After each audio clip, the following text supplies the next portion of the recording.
brought to you by Rico. Reed Johnson leads it off in right field. Eric Hinsky at third base. Vernon Wells in center field. Carlos Delgado is at first base. It is Josh Phelps, the DH. Greg Zahn in behind the dish. Simon Pond in left. Orlando Hudson at second base. Former Oakland A Frank Menachino is at shortstop batting ninth as the Blue Jays face Pedro Martinez. Pedro making start number 10 on the season. He is 4-3, and that third loss came in his last outing against Toronto. He's already making his fourth start this year against the Blue Jays. 7 innings last time out. The 6 hits allowed, 3 earned runs. He did have 6 strikeouts. It was a 2-run home run by Delgado, and of course he was hooked up again with Roy Halladay. So for the first time this year, Pedro not matched up against Halladay in a game against Toronto. Red Sox defense is brought to you by Lexus, and the Red Sox playing some pretty sharp defense last night. Johnny Damon with a sliding catch in the first inning. Later on in that ball game in the ninth, Mark Bellhorn and David McCarty teaming up to make a pretty good play over at first base. And then later than that, Cokie Reese and David McCarty in the ninth inning. Euclid, Reese, Bellhorn, Millar, Ramirez, Damon, and Kapler in the outfield. Jason Varitek behind the plate. And the umpires, Phil Cuzzi as at plate, Jack Samuels at first base, Jerry Davis at second, and Darren Spagnardi is the umpire at third. Where available, this telecast can be heard in Spanish by selecting the SAP button on your television remote. Enjoy the game. Buenas noches, amigos. Well, Red Sox tradition meets high definition. Tonight's game is brought to you by the HD experts at Tweeter. Tweeter, just sit back and enjoy. Pedro Martinez about to make his 10th start of the season. And ready to work against Reed Johnson, the Toronto right fielder, on a very chilly night. And it seems that Pedro has gotten a lot of starts on some rather cold evenings. But who would expect a cold evening in late May? I do. I expect him in late June. Johnson's in. Pedro's ready, and the first pitch of this one is in there for strike one. Johnson at 293, 4 homers, and 22 runs batted in.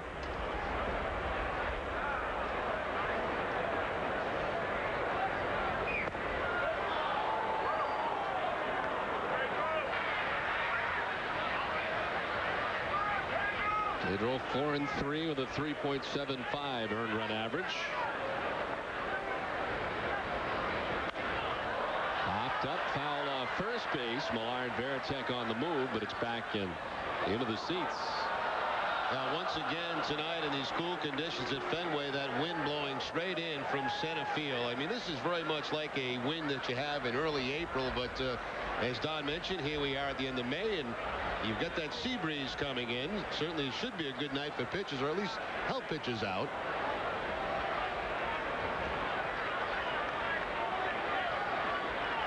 Reed Johnson with a 13-game hitting streak, and he'll strike out his first at bat tonight. And already a look back from Reed Johnson. He didn't like that last call from Cuzzi, the home plate umpire. Pedro goes back to the fastball at 87 miles an hour. Does it tail back to pick up the outside corner? The umpire thought so. Reed Johnson did not.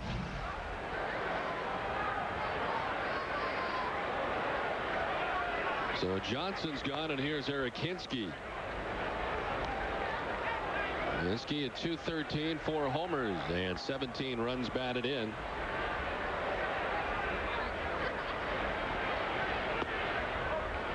The Red Sox have the top 2 pitchers of the league in strikeouts. Kurt Schilling leads in strikeouts with 61. Pedro, now with the 1 tonight, has 57 on the season.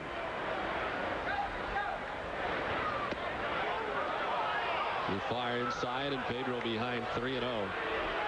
You look at the strikeouts, only behind Schilling. Victor Zambrano, 52. Of course, we saw that the other night. Along with a lot of walks. I still have not shaken off that game yet, Don. That was unbelievable.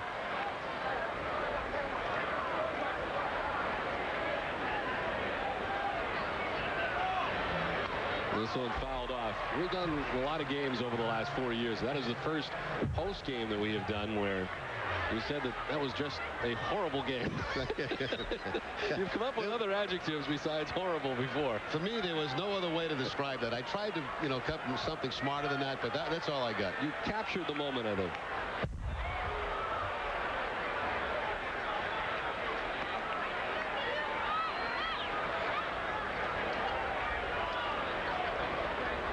Well, it is 47 degrees tonight. Pedro's first start of the year in Baltimore, it was 43 degrees. And a 7-2 loss against the Orioles. Swing and a miss, and it's back-to-back Ks to begin the night for Pedro Martinez. A lot of fastballs here in the first inning for Pedro. Mostly fastballs, a couple of cut fastballs, but this fastball will get to 90 miles an hour for the strikeout, and good movement, moving away from the left-handed hitter.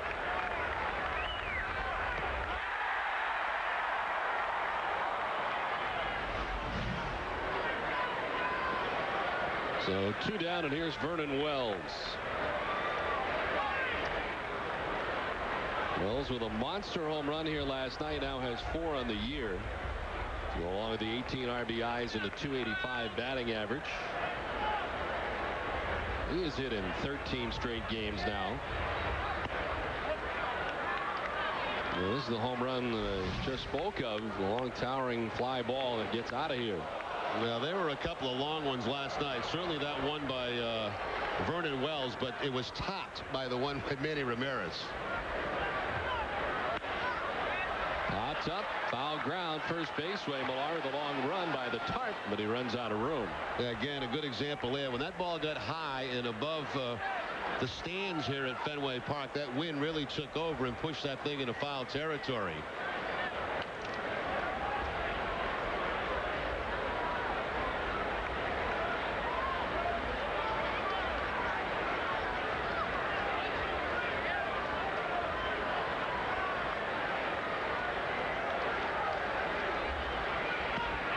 On the corner, and it's 2-2.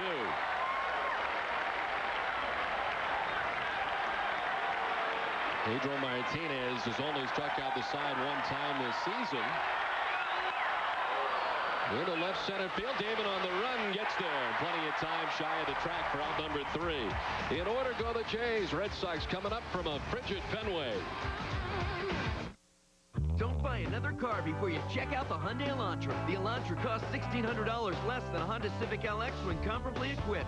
Yet it's loaded with standard features like air conditioning and power everything. Not to mention standard front side impact airbags for added safety. And quality that lets Hyundai offer America's best warranty. 10 years, 100,000 miles. The Hyundai Elantra starting at just $12,099. With Hyundai, you win. Get a 2004 Elantra with $2,000 cash back or 0% APR.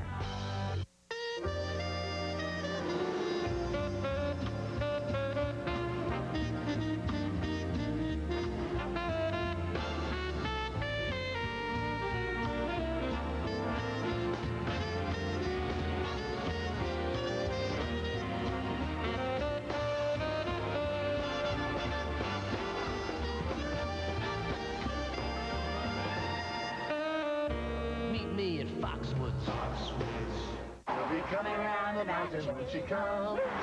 She'll be coming around the mountain when she comes. She'll be coming around the mountain. Everybody was kung fu fighting. Hiya! Those guys were fast as lightning. Wherever you're going, you'll feel really good riding with Geico. Everybody was kung fu. 15 minutes could save you 15% or more on car insurance. Looking good for 50, Bobs. Attaboy, Bobs. Keep up the good work. Happy birthday, Bobs. Here's to another 50. That's awesome, Bobs. Happy birthday to you. Happy birthday to you. Can we all sing together? You have no chance. I don't know. I can't sing. No. Happy birthday, Bobs. Felicidades, Bobs. Hats off to Bob Stores on 50 great years from all of us here at the Boston Red Sox. Happy birthday to you. Back at Fenway, Blue Jays down an order in the first inning. Red Sox coming up here in the last of the first. And it's Johnny Damon to lead it off.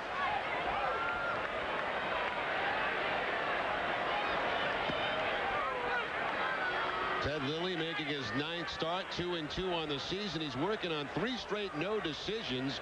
One of the problems has been the home run ball. He's given up 9 on the season, and 17 of the last 19 runs he's allowed have come via the home run. 3rd start against the Red Sox, 0-1 this season.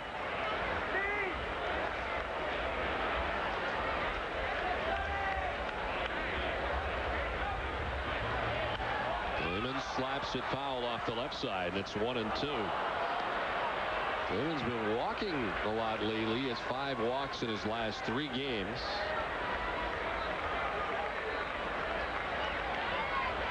He's led off each of the last 3 games with a walk. Down 1-2 here. Into left center field, a base hit. Vernon Wells over to play it. And the Red Sox have the lead man on, Johnny Damon at first base. Let's take a look at the rest of the Red Sox starting lineup, brought to you by Dodge. Mark Bellhorn is at second base. Kevin Millar at first. Manny Ramirez, the left fielder. Jason Varitek doing the catching. Doug Mirabelli is the DH tonight. Kevin Youkilis at third base again tonight. Dave Kapler in right, and Pokey Reese at shortstop. Certainly contributed lately, up over 307 in the last 20 games. Here's Mark Bellhorn.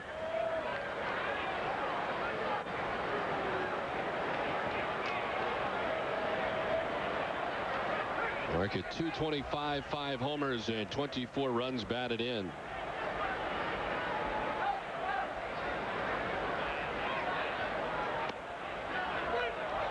Was 2 for 5 here last night with a double, a couple of runs batted in.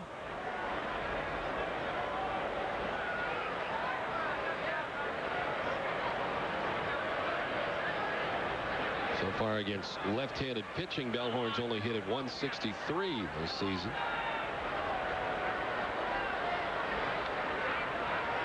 And another check on Johnny Damon. Johnny Damon, 5 steals on the season. He's been caught twice. Red Sox as a team 8th in the league in steals. The Tampa Bay Devil Rays are number 1. Quickly 0-2 to Bellhorn. Red Sox will see the fastball from Lilly, a cut fastball, curveball, and a changeup.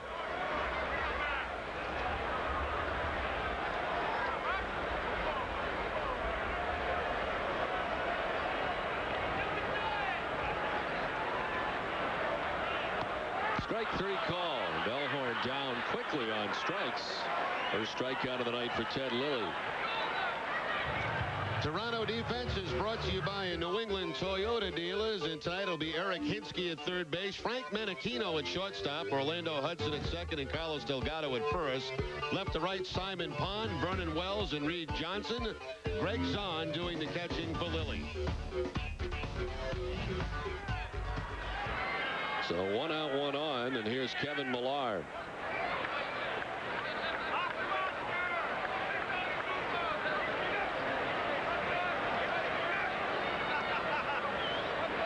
Over the last 2 games, Millar's been very hot. 4 for his last 7. 2 doubles and 2 RBIs. To right center field, and his hotness continues. Heading for third is Damon. The throw cut off. And the Red Sox in business here. Runners at the corners and 1 down. Now, the Red Sox have some guys in this lineup tonight that have very good numbers against Lilly. And one of the reasons Millar up in that 3 spot, 455 coming in the game against Ted Lilly. Takes the fastball to the opposite field, and the Red Sox play a little first and third here in the first inning.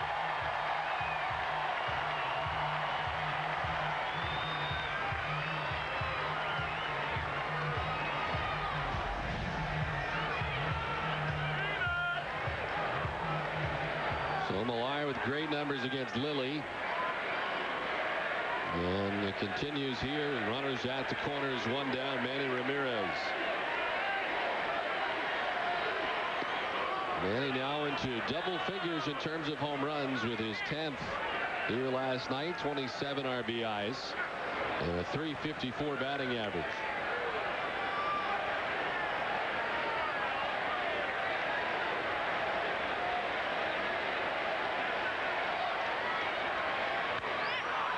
towards second. Hudson to second for one, on to first. A double play, and Lilly gets out of the jam to end the first. We played one from Fenway, no score. What's there to do in Philly? Oh, boy. Well, I guess they want to come over and see the Liberty Bell. You got the Liberty Bell. We have the Liberty Bell. Pretzels. The National Constitution Museum. There's lots of theater, excellent restaurants. Well, there's a lot of culture here. It's like a baby New York. For me, it's Cheesesteak. Cheesesteak. Cheesesteak. Cheesesteak. Cheesesteak.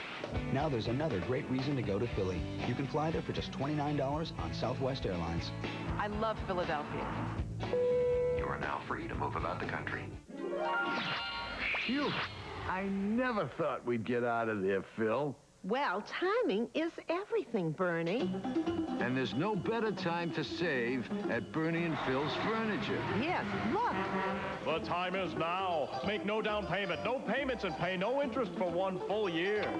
Say that one more time. Sure. Make no down payment, no payments, and pay no interest for 1 full year at Bernie and Phil. That's nice.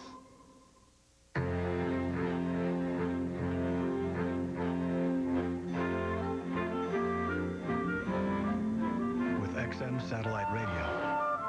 Find hotel. Bluetooth wireless technology. Dial. And voice-activated navigation. Do you need directions? No thanks. I got them. You are not alone. Introducing the all-new 270 horsepower Acura TL. The wonder of it all. Take a chance, make it happen.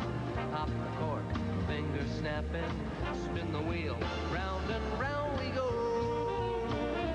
Life is good, life is sweet. Grab yourself a front row seat. Let's meet and have a ball.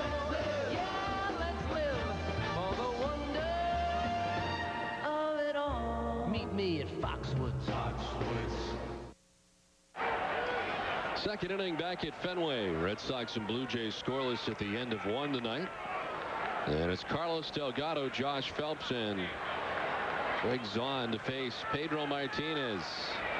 Pedro had a quick and easy first inning as he struck out 2, and Vernon Wells lined out to center field. Pedro threw 16 pitches in the first inning.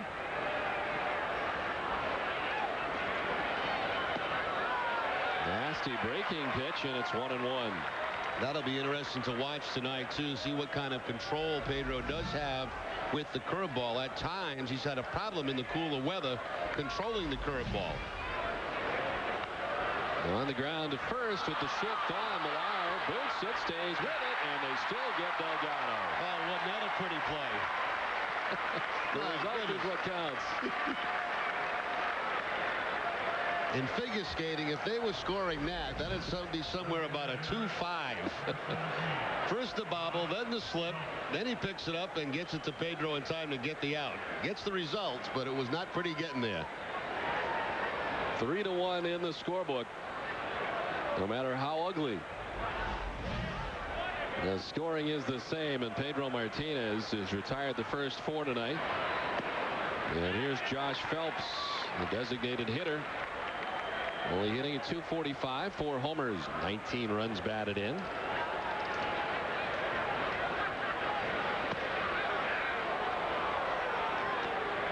His 4th home run off Bronson Arroyo, and his first home run since May the 8th.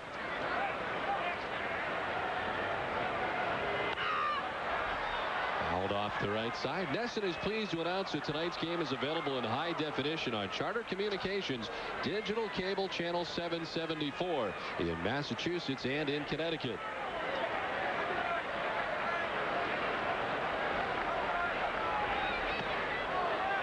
Missing up top, and it's 2-2 to Phelps.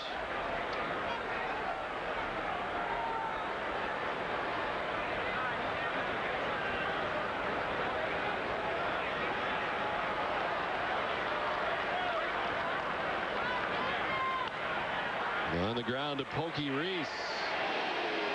2 down. Still We Believe, the Boston Red Sox movie, is now open all across the rest of New England. The film recounts the ecstasy and agony of the Red Sox' unforgettable 2003 season through the eyes of 8 devoted fans and includes never-before-seen behind-the-scenes footage. Still We Believe, now in a theater near you. Here's Greg Zahn, the Toronto catcher. He's at .483 so far in the season, 14 for 29. With a home run and 4 runs batted in.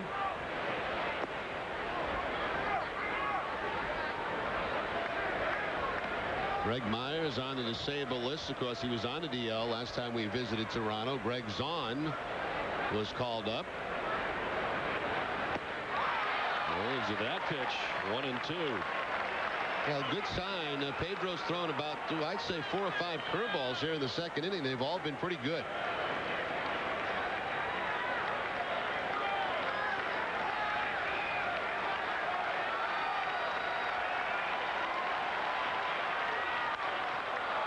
Into left field, a base hit. A 2-out single for Greg Zahn, and the Blue Jays have their first base runner of the night.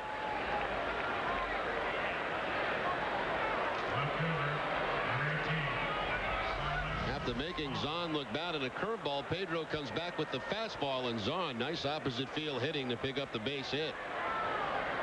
That's a great camera shot. That's right above the screen at home plate.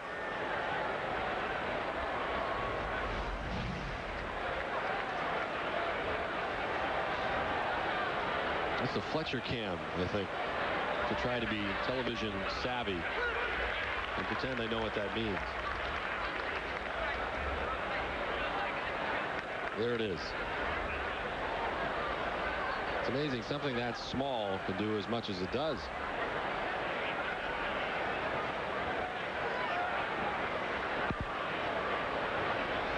The 0-1 is grounded softly to first.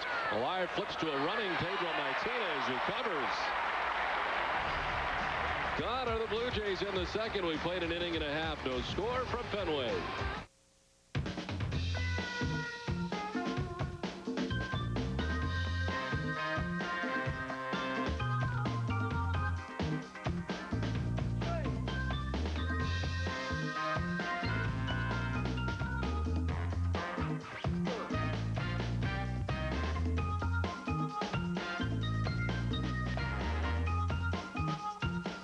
Money on your mind?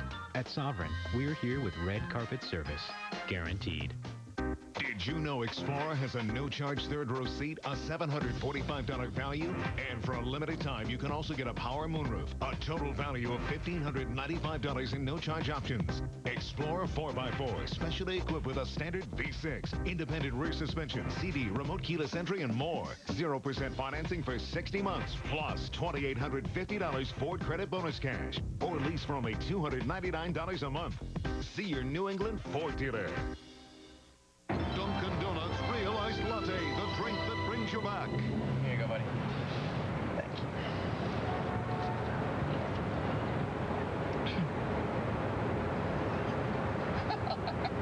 That's no duck. That's my wife.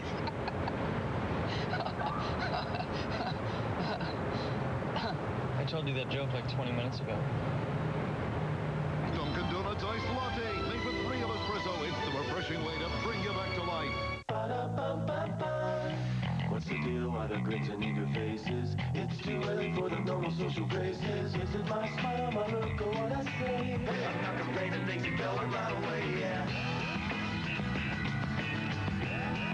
McDonald's always makes your morning easier. Come in early and you can grab a McGriddle sandwich or your favorite breakfast sandwich and go. McDonald's, way to start my day. I'm loving it. Now open 6 a.m. or earlier. Don Orsillo and Jerry Remy along with Eric Freed back at Fenway Park as we head to the last half of the second inning. Veritek, Marabelli, and Youkilis expected to face Ted Lilly in the inning. Veritek reaching base 4 times yesterday. 1 for 2 with a double, 2 walks. He was hit by a pitch.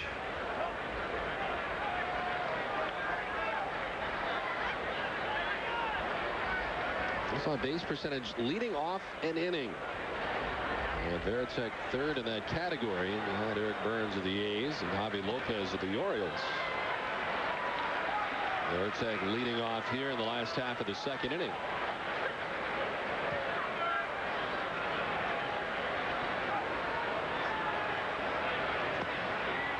And the strike to Jason to make it 3-1.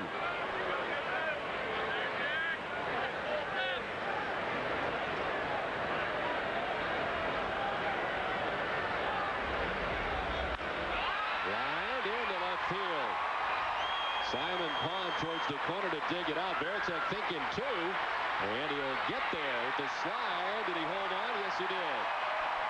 Almost slid past the bag, but able to hold on to it for the leadoff double.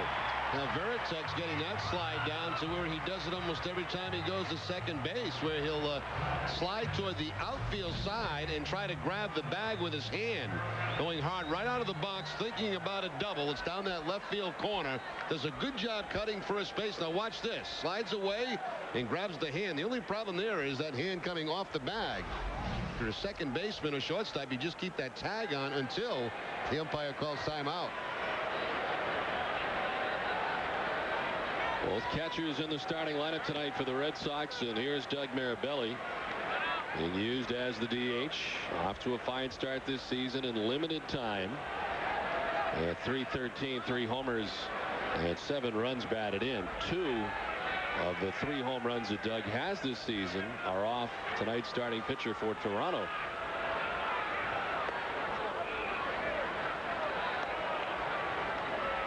Here's a look at his DH numbers in his career. And 3 of the 5 hits that he has are 4 home runs.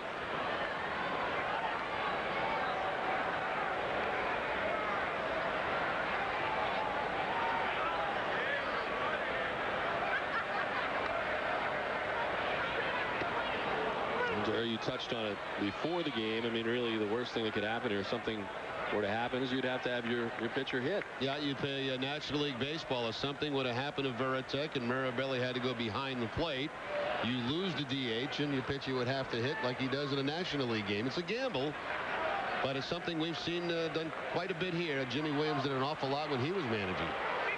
And Grady did it with these two the last couple of years. Mirabelli strikes out this time. Second strikeout tonight for Ted Lilly. Let's find Eric Free. Eric? Don Kevin Youkilis coming to the plate. 1 week ago, he made his major league debut, homered in his first major league hit. Another part of his dream week came here last night when he made his first appearance here at Fenway Park. It's probably the best, game ever with circumstances that happened with Manny hitting that ball about 500 feet, or I don't know how far that thing went. I think it might be still rolling on the highway, but it was great just coming here and had the fans, backing you up and just being so supportive. Hearing the Uke chant, that was just unbelievable and everything I've ever dreamed in my life. And it's a dream for his parents, too. They were hoping he'd still be with the team when the Sox came to Fenway this weekend. He's in the seat with the team and in the lineup, and they're here in the park tonight as well, guys. All right, Eric, thanks very much. We had a chance to meet his parents when we were in Toronto. They're nice people. His mom, as you might remember, lost her voice in the 2 days that we were up there. Well, she'll also lose her voice here in Boston if she drives around yelling at other drivers. It's all part of the, atmosphere of being in Boston.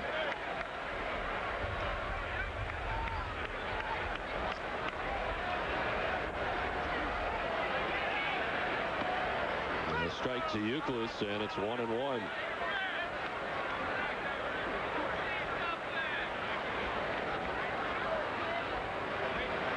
Veritek doubling to begin the inning. Mirabelli striking out.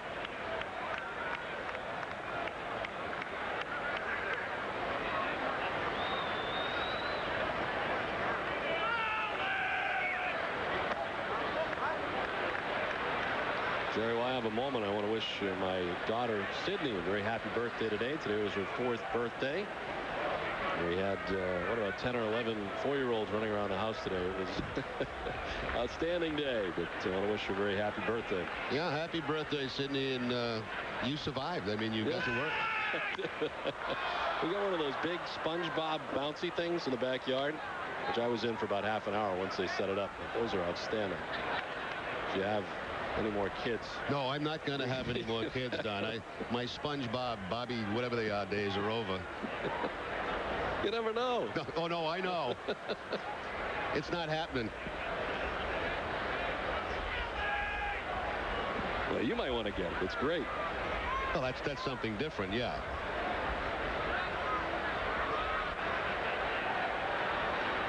And 2-2. Euclid strikes out, gets away briefly from Zahn. Has to throw him out and does. The third strikeout for Ted Lilly, 2 down. Good breaking curveball from Ted Lilly to pick up his third strikeout of the night. Got Mirabelli on a fastball. Now it's the curveball this time to Kevin Youkilis. Good job blocking it too by Zahn. First base was unoccupied, so they did have to throw Youkilis out at first base.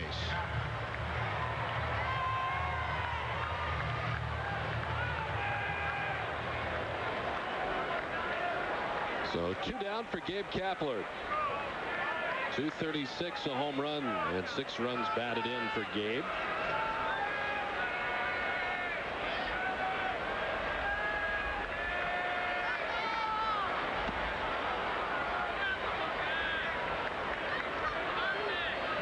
Ted Lilly coming to the Toronto Blue Jays in exchange for outfielder Bobby Kilty and a player to be named later.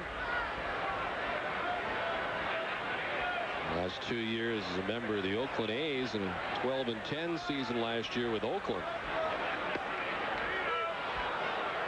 Kapler quickly down 0-2. Lilly spending parts of 3 years with the Yankees prior to his Oakland experience.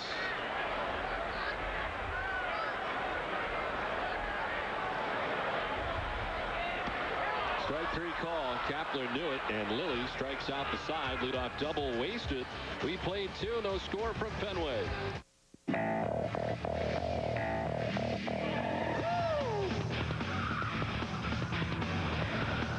When it starts showing up in video games, don't let the needle-pushing T5 Turbo Performance mess with your mind. It's still built like a Volvo. Introducing the all-new Volvo S40.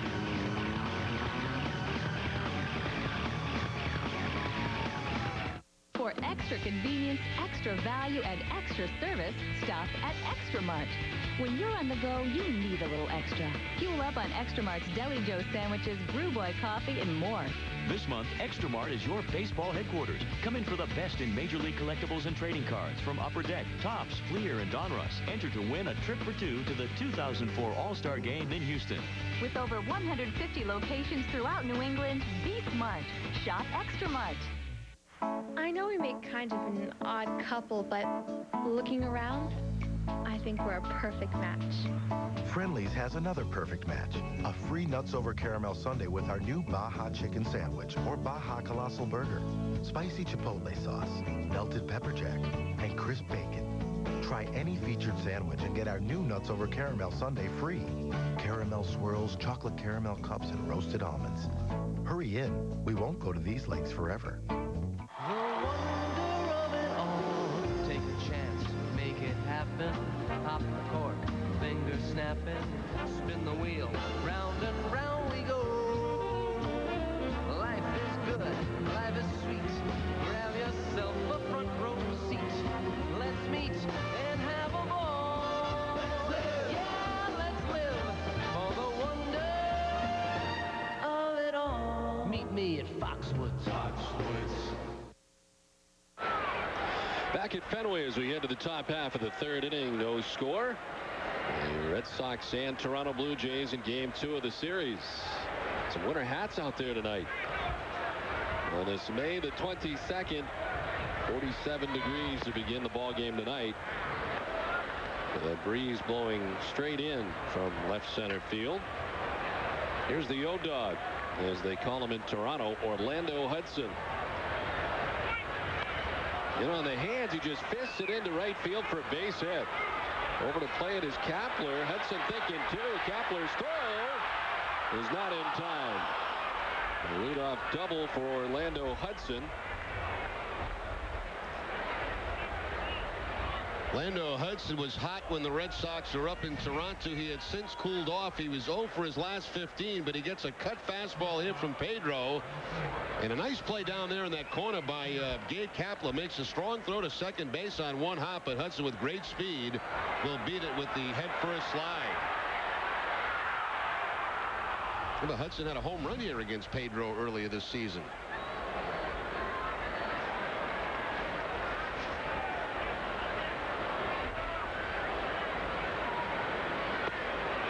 Here's the home run you were speaking of just a moment ago. Hudson with 5 total on the season, and one of those against Pedro Martinez right here at Fenway Park.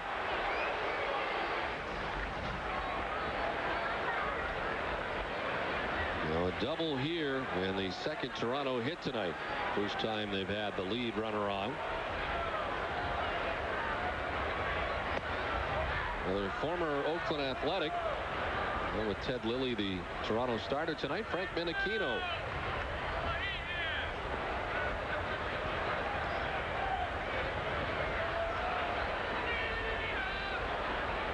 Fired by the Blue Jays from the A's. Added to the 25-man roster on May 13th. Lifted down the right field line, back and out of play. Menechino trying to move that ball to the right side to advance Hudson with nobody out this inning. Hudson with good speed, although only 3 steals on the season. He's been caught 1 time, and Pokey Reese does a pretty good job of keeping those guys close at second base.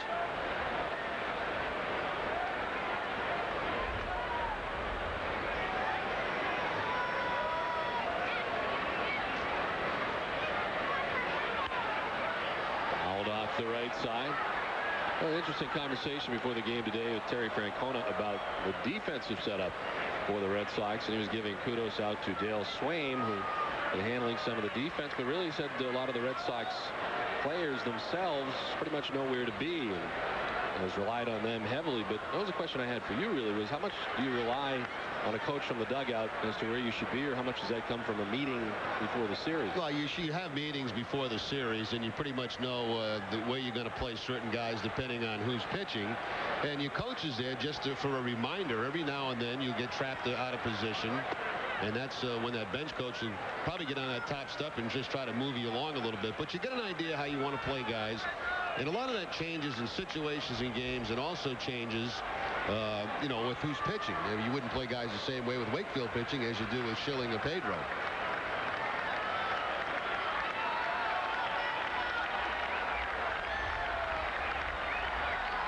Third, second.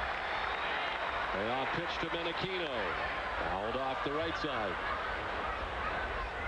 Well, tune in to Nesson Monday night at 6 for a look at life on the farm as the Red Sox AA affiliate, the Portland Sea Dogs, take on the Binghamton Mets. All the action starts at 6, only on Nesson.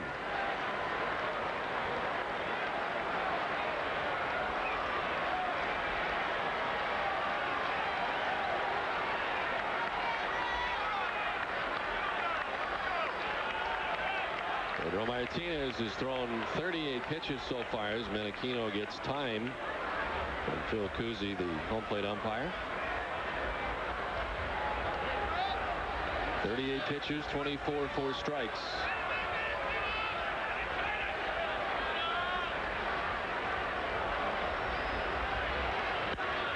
To right field, driving Kapler back, still going over, and he can't make the catch. They're going to run a while as Hudson scores easily.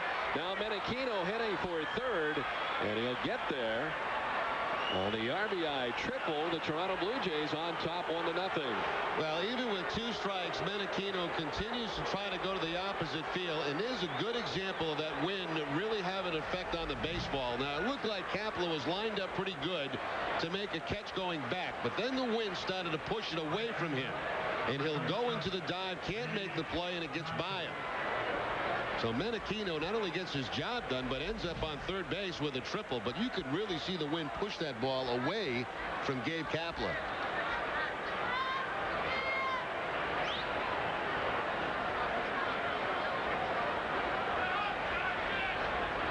So Menechino at third base and Reed Johnson standing in.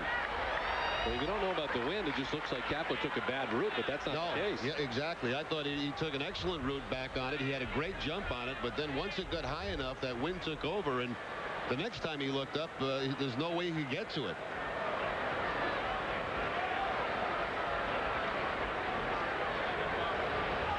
You combine that, Don, the wind pushing it with the fact that the ball's coming off the bat of a right-hander, so it's going to slice away from him anyway. But you can see there, once he sees the wind start to push it, that's when he cuts to his left and can't quite catch up to it.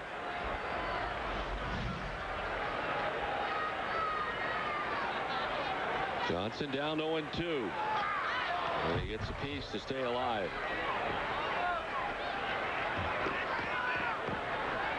Johnson with a 13-game hitting streak.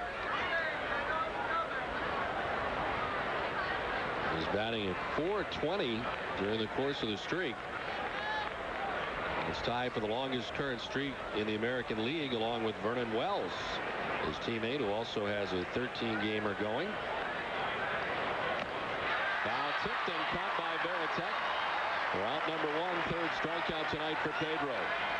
And a strikeout when he really needs it. The infield's playing back. Nobody out. Man on third. Pedro reaches back for a little bit extra and strikes Johnson out for the second time tonight. 92 miles an hour with that fastball.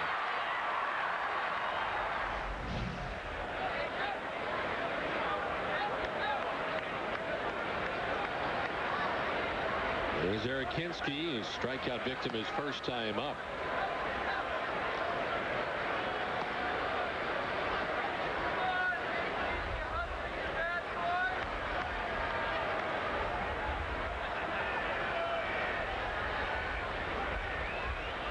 Double last night to break up an 0 for 14 skid.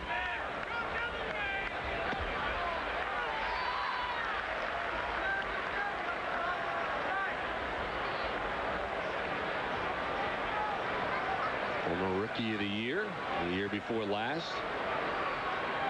And Aquino at third base, one down, a run already in for the Jays.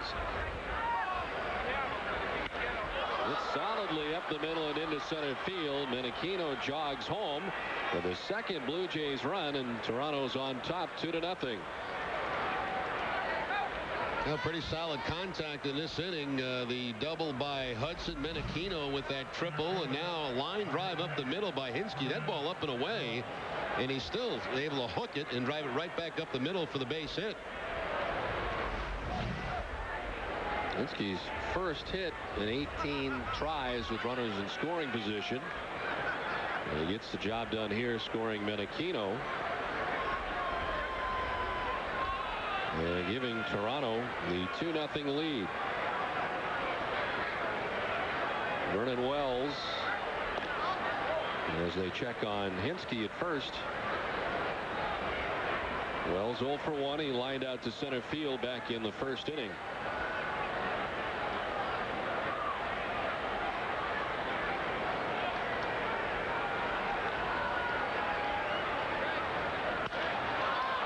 Softly lined into center field for a base hit. Hinske up to second base, and the fourth hit of the inning for the Blue Jays. And Vernon Wells now extends his hitting streak to 14 games with that base hit. Cut fastball this time from Pedro. Vernon Wells right toward the end of the bat, but good enough for that line drive base hit to center field.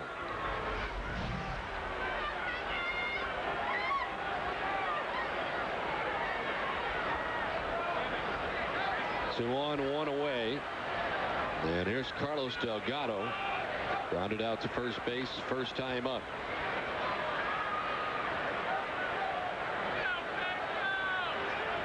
He's had 6 hits in his last 47 at bats.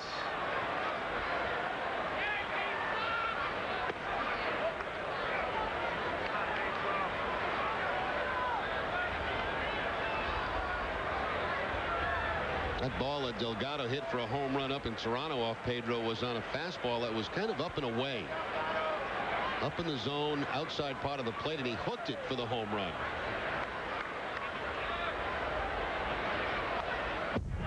Similar to that pitch right there. Look back at that home run on Sunday. He had fastball, almost the exact same pitch Pedro just threw him. Except this time he fouled it back. That time the home run. A lengthy inning for Pedro. This will be the 20th pitch of the inning and the 50th pitch of his outing. Pickoff in at second base, and back is Hensky. The shift on Pokey Reese, playing on the right side of second base.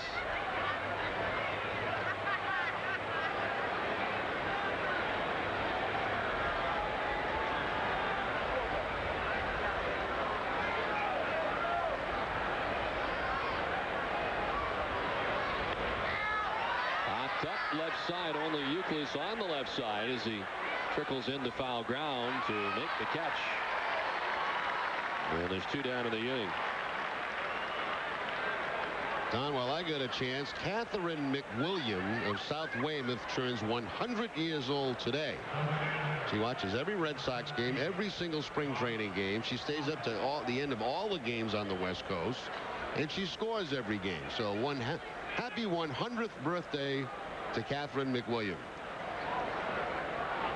Some of those are pretty late, too, those late West Coast games. Yes, some of the East Coast games are very late.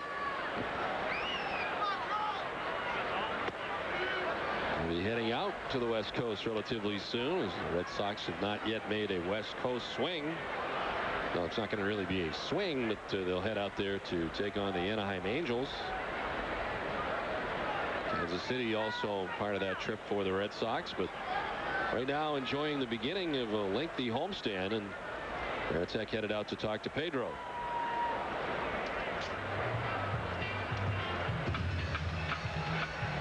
Each time the Red Sox win at Fenway Park, Hood donates $1,500 to the Hood Home Team Advantage charity program. The program benefits children's hospitals throughout New England. It's another reason you can feel good about Hood.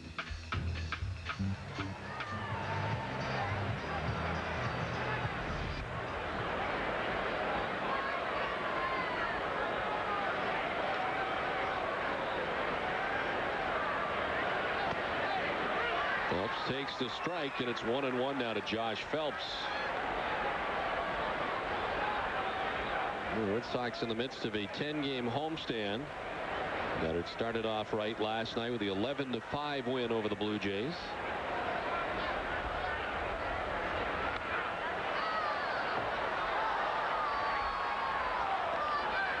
The Red Sox playing Toronto this season, of course, 19 times. This is the 12th meeting already between the two. It seems like they have played the Jays quite a bit. The Red Sox leading the season series 7 games to 4. A 1-2. Veritek tried to bring it back.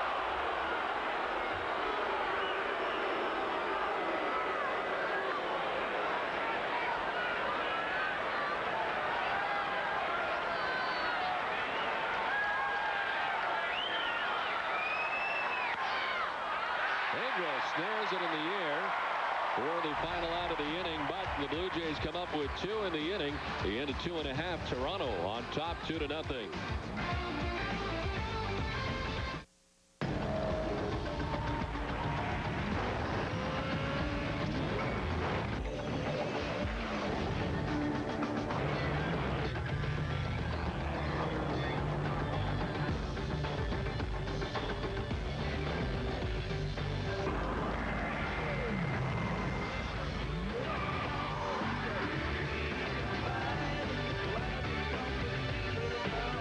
Chevrolet, an American revolution.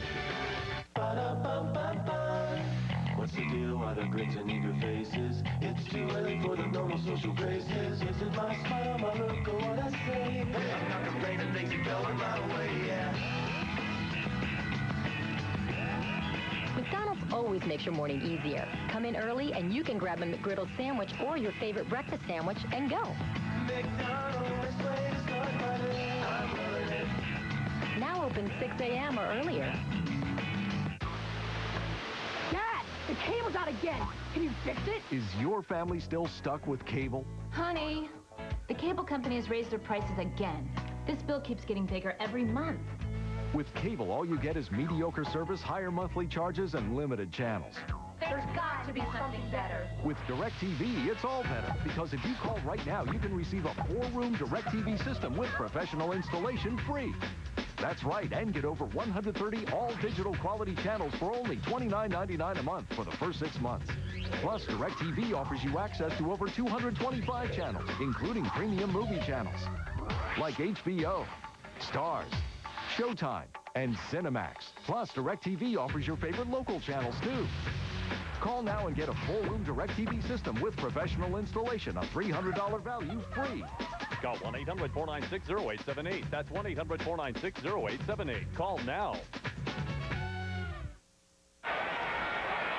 Third inning back at Fenway with the Blue Jays on top now 2-0. The Red Sox will send Pokey Reese, Johnny Damon, and Mark Bellhorn to bat. Reese with 256, 2 homers, and 16 runs batted in.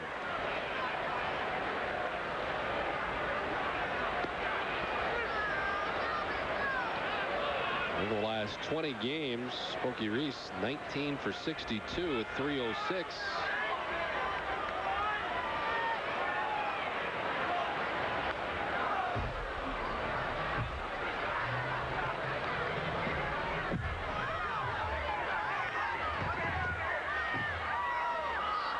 Ted Lilly gave up a leadoff double to Jason Varitek in the second inning. Then he proceeded to strike out Mirabelli, Youkilis, and Kapler in succession to strike out the side. Softly grounded to Menachino for the first out of the bottom of the third inning. Well, the league leaders are brought to you by Volvo, the official vehicle of the Boston Red Sox. We take a look at the extra base hits leaders. David Ortiz tied with Hank Blaylock. Manny Ramirez with 23. Beltran and Michael Young. Vinny Castilla leading the National League. Lyle Overbay, who's opening up some eyes in the NL with Milwaukee, is second in the league in that category. Cleanly shaven Johnny Damon singled to center field his first time up.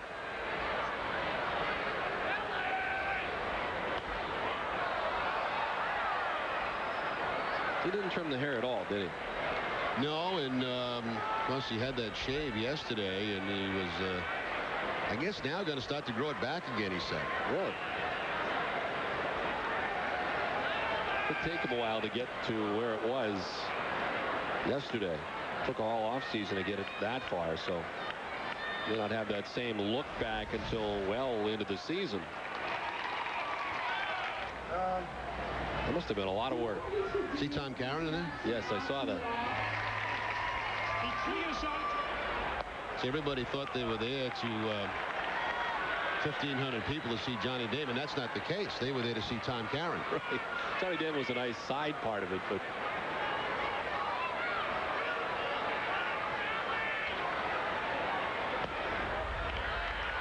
ball 4 to Damon. He's been walking more lately, and he gets the first walk of the night from Ted Lilly.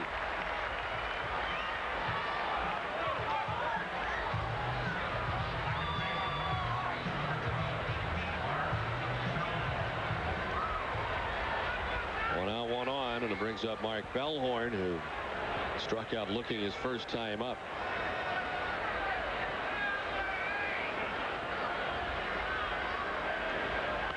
Is that a government center yesterday? The shaving? Not sure. I'm not sure where it was. No, I think it was the Boston Public Library, if I'm not mistaken. I got to see some of it last night in the pregame show. I told it was at the Prudential Center, and it was pretty interesting. And Tom Caron brought up a great point that it is amazing that many people came out to see it. I mean, there you have. I mean, what other baseball town could you get, a few thousand people out to see somebody get their beard shaved? Yeah, it doesn't surprise me that many people showed up to see Tom Caron. You still think it was because of TC? Of course. I mean, you watch a guy shave anywhere. How often do you get a chance to see TC in person?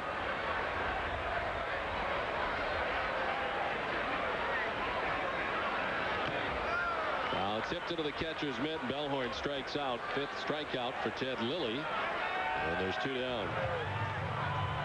Ted Lilly already with now, 5 strikeouts in this game, and the second time he's got Bellhorn, and the second time he's got him with a fastball. His strikeout high is 8, and he had that in his last outing against Minnesota where he had a no decision.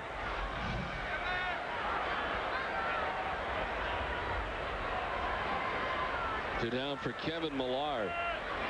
He singled to right field his first time up. The Red Sox with 3 hits so far off Ted Lilly, and Millar has 1. Damon with a single and Varitek a double.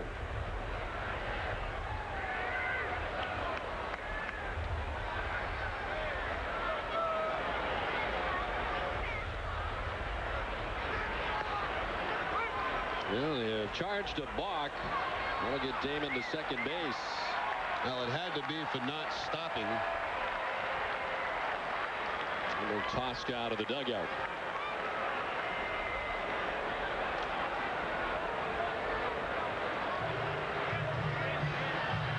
I think Carlos wants an explanation on this. You're really not supposed to argue a box.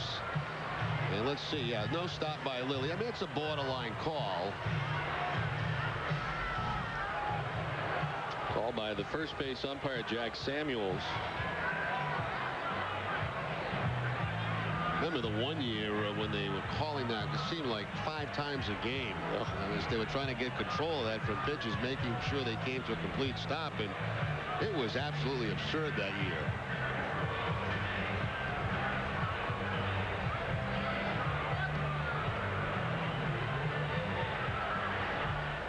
Now, whatever the umpire had to say seemed to satisfy Carlos Tasker as he heads back to the dugout.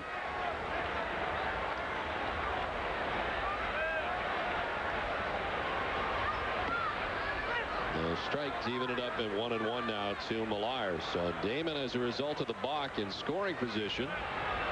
With 2 outs, Millar's been very good in this situation. He's 6 for 16.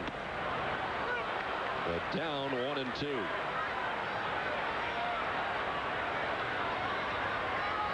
Red Sox 0 for 4 tonight with runners in scoring position.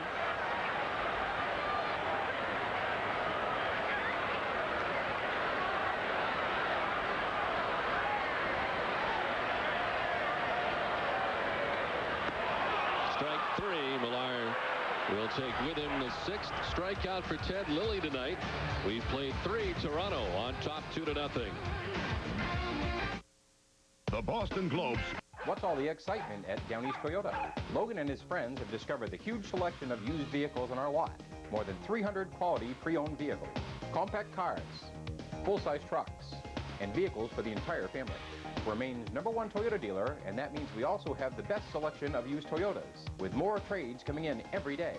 Credit not so perfect? We can help you too. Take it from Logan and his friends. The best deals on used vehicles are at Downey's Toyota, across from Super Walmart and Brewer. It's time to refresh your entertainment with Adelphia. Adelphia Digital Cable gives you hundreds of channels featuring your favorite movies and original programming, sports and specialty channels, plus get our interactive program guide. Now is the time to get the entertainment you can't get anywhere else. 6 months of digital bronze free plus stars free for 1 year. Refresh your entertainment with Adelphia. It's never been easier to get the best in entertainment. 6 months of digital bronze free plus stars free for 1 year. So call today and bring it all home with Adelphia. It takes more than branches to be a real community bank. It takes roots. Since 1875, the people of Camden National Bank have been firmly rooted in the communities we serve. That means the money you deposit with us goes to work in your community through lending and financial support, and the money you borrow for your personal or business needs helps our community grow. Sure, we have branches, but it's our roots you can count on. Camden National Bank. Roots you can bank on. Baseball in Nesson is brought to you by Lexus, by LoJack, and by Honda.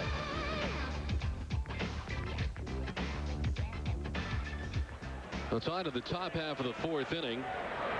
And Greg Zahn leading it off against Pedro Martinez. Toronto sent 7 men to the plate in the 3rd inning and scored twice. They had 4 hits last inning off Pedro. Zahn with a single his first time up.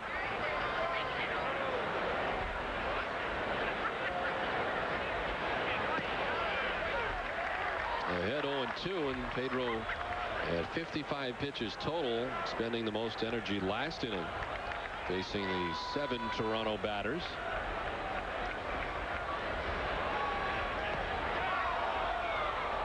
Last inning, Jerry, we were talking about that year, the year of the balk. And I was reminded that John Dobson once had 5 balks in one game. And foul back into the seats. Yeah, that was a joke that year. You know, they were trying to make sure that the pitches were going by the rules, making sure they stopped. But it got so bad for a while. I mean, guys, you know, taking bases all over the place on balks. Had to affect the games greatly. Yeah, it did. And especially, the thing that was bad about it is a lot of times they wouldn't call anything and get a man on third base, and they'd call a balk. A run was scored. Very exciting baseball, you know. When the balk. Strike 3 call. Strikeout number 4 for Pedro Martinez.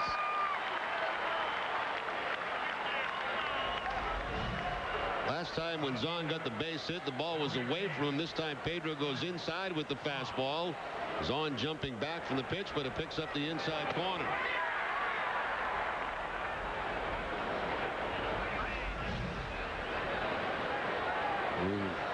Ties Don Drysdale all time with that strikeout. The winder. Christy Matheson is next for Pedro.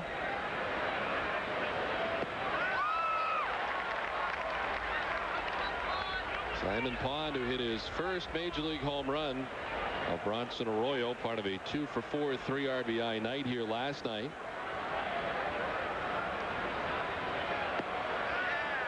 That upright stance from Simon Pond, and it was his first major league home run.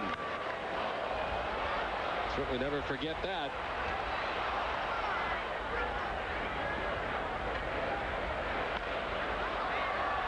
Evens account at 2-2.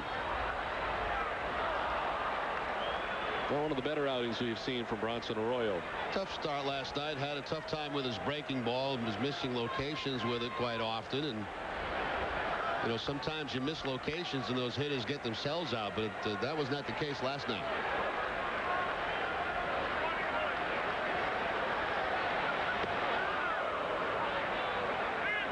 Full count now to Simon Pond.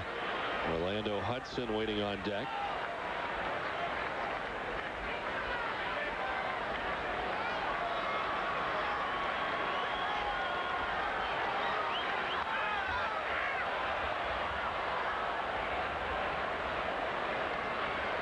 The Blue Jays have lost 2 in a row. And they come into tonight's action at 17-25. They're 8 games back of the Red Sox. The AL East.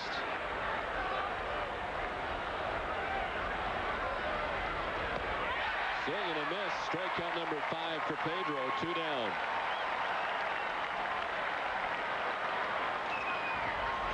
Look at the games this year against Toronto as far as strikeouts for Pedro. 7 in his first outing, 6 in his second outing, and 6 last time out. Stayed with the fastball that time to pick up the strikeout. Again, 90 plus for Pedro on that fastball. The strikeout Simon Pond. Orlando Hudson batting for the second time tonight. He doubled and scored his first time up. Overall, Pedro 9-3 in his career against Toronto with a 2.80 earned run average.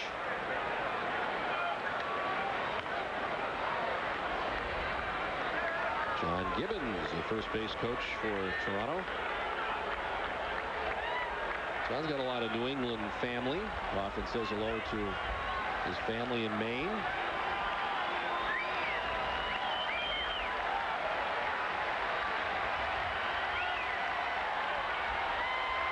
The 0-2 pitch to Hudson.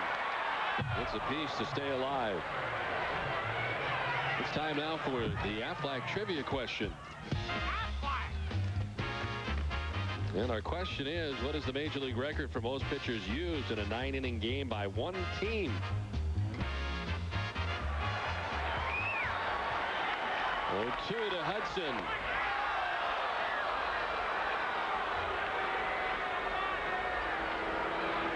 Pedro's up to 72 pitches as he works here with 2 outs in the 4th inning.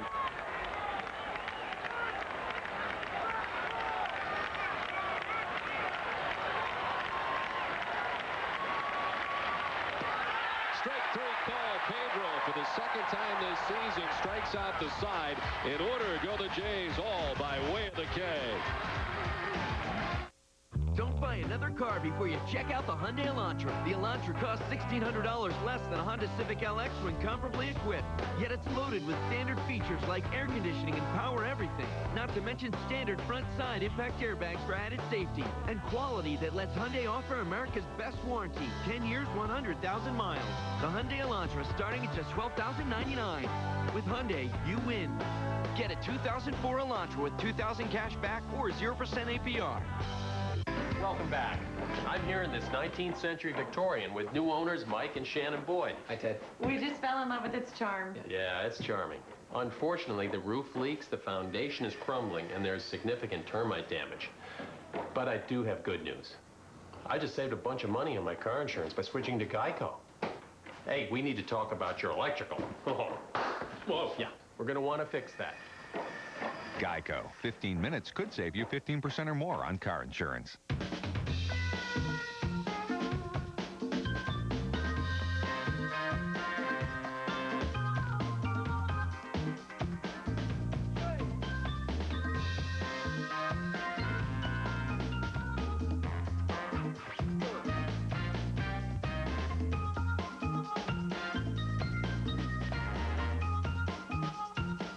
Money on your mind? At Sovereign, we're here with red carpet service. Guaranteed. What's the deal? Why the grins and eager faces? It's too early for the normal social graces. Is it my smile, my look, or what I say? Hey, I'm not complaining, things are going my way, yeah. McDonald's always makes your morning easier. Come in early and you can grab a McGriddle sandwich or your favorite breakfast sandwich and go. McDonald's, way to start my day. I'm loving it. Now open 6 a.m. or earlier. Back at Fenway, ready for the last half of the 4th inning. Red Sox down 2-0. An impressive inning for Pedro Martinez, striking out the side in order in the top half of this inning. Manny leading it off, rounded into a double play to conclude the 1st inning.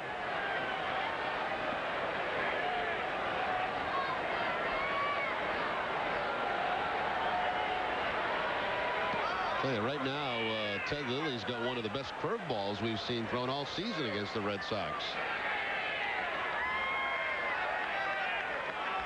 A nasty one to close out last inning against Kevin Millar.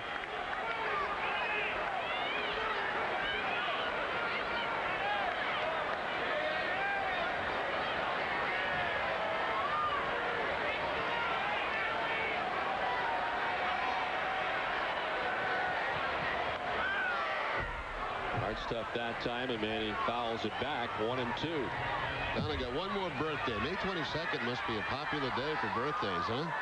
Guess so. I promised Dan Roach last night. Diane Merrill of Everett celebrating a birthday on May 22nd, so happy birthday to her.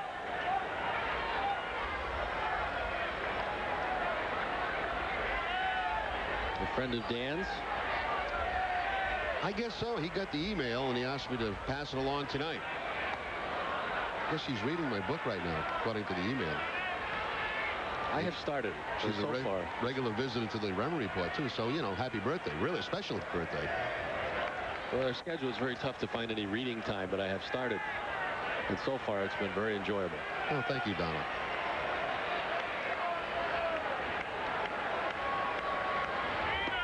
Strike 3. Manny Ramirez strikes out. That's the 7th strikeout for Ted Lilly of the night. And the first out of the 4th inning. Told you about that curveball. It's nasty tonight. And again, the curveball will pick up the strikeout on Manny. He has got curveball strikeouts to Youkilis, Kapler, Millar, and now Ramirez. The 2 to Bellhorn with fastballs. Also a fastball to, actually, it might have been a curveball at Mirabelli. I think it was a curveball. It was Jason Varitek who doubled to lead off the 2nd inning. They never got any further than second base as Lilly proceeded to strike out the side. The Red Sox have just 3 hits so far.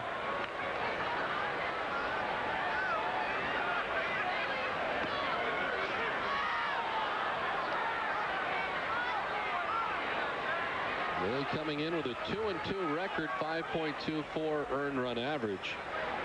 Into his 9th start.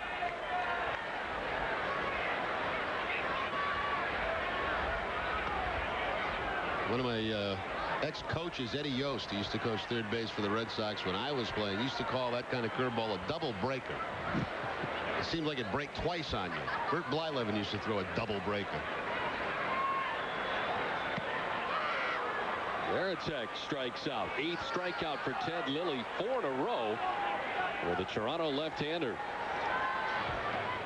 Well, it's time now for the Aflac Trivia Question Answer. And our question tonight, what is the Major League record for most pitchers used by one team in a 9-inning game? 9 done 4 times. Last time St. Louis in 2001.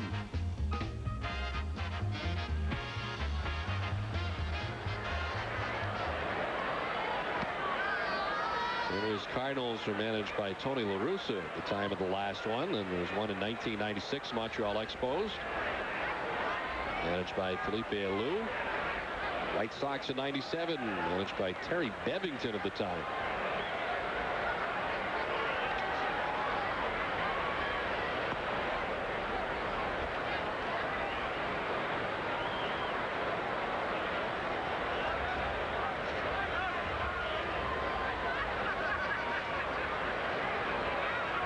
Marabelli, who hit 2 home runs off Ted Lilly in their first meeting at Sky Dome. Marabelli, a strikeout victim his first time up.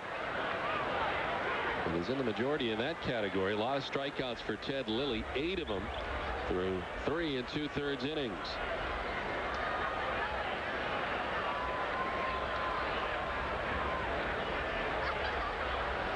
Told that Mike Timlin played in that St. Louis game in 2001 that featured 9 pitchers. Got to figure things are not going well if you use 9 pitchers in a game. I can see it in a National League, you know, where you have to pinch hit a lot for your pitchers. And 9 pitches, I mean, how many guys are they carrying on a team? And they could have been carrying 14 pitches. 13, 14. Well, he was part of the last one. Ball 4 to Marabelli, and he reaches with 2 down. Second walk surrendered by Ted Lilly.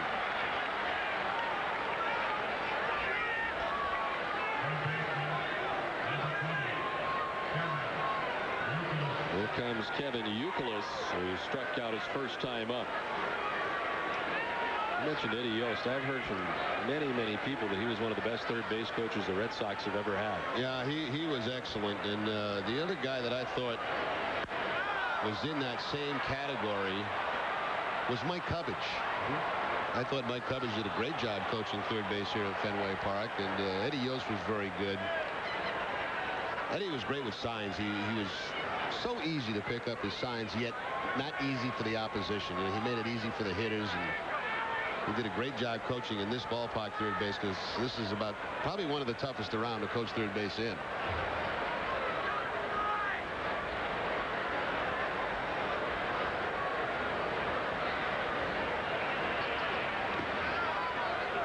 In the dirt, and it's 1-1 to Youkilis.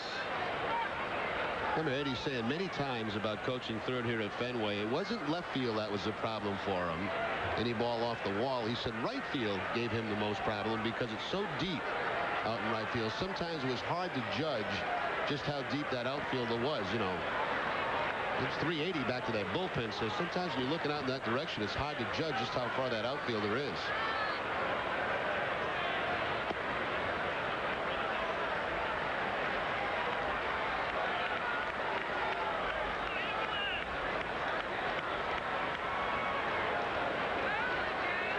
Lilly struck out the side in the second, had 2 strikeouts in the third. 2 strikeouts this inning. Marabelli at first.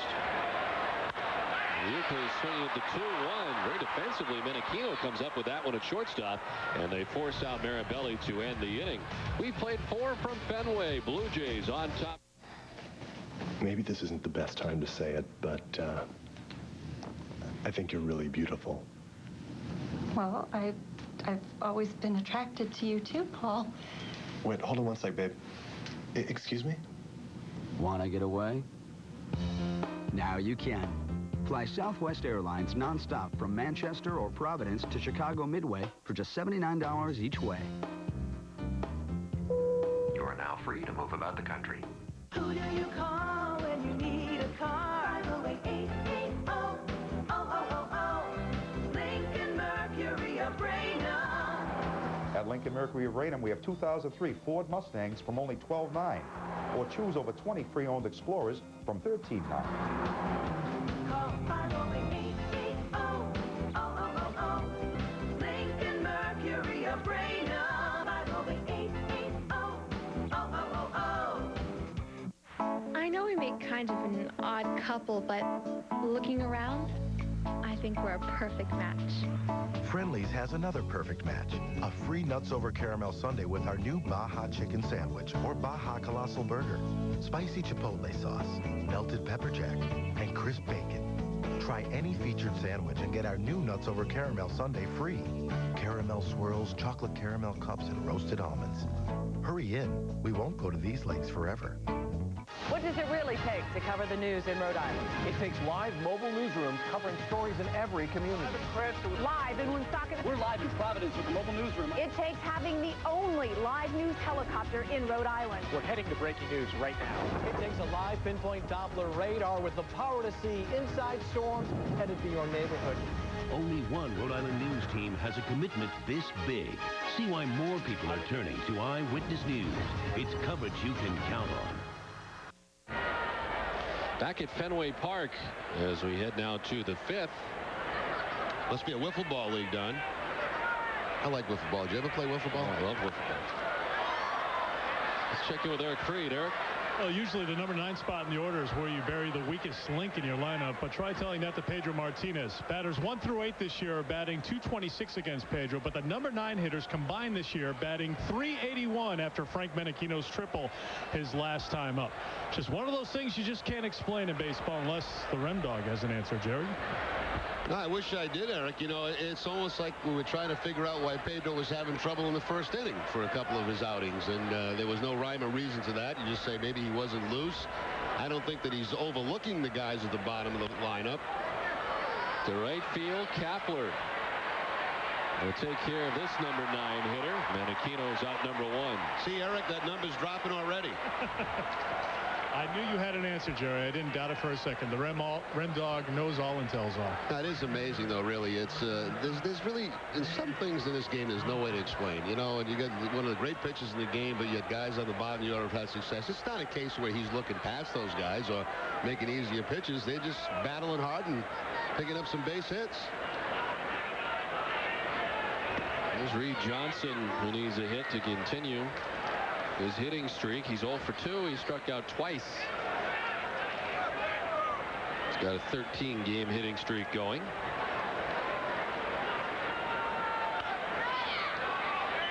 Reese ranging back a second, throwing on the run and in time. 2 down.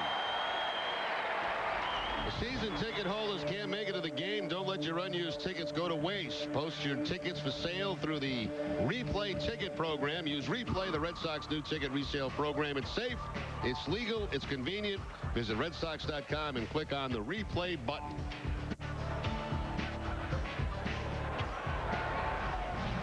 Seven in a row retired by Pedro Martinez. 2 down in the top of the 5th.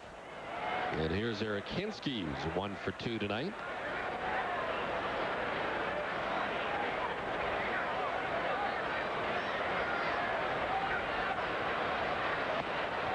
Getting back to that thing with that, you know, the question Eric brought up. You know how there are certain guys that just hit certain pitches, and there's no explanation for that. You know, they just see the ball well.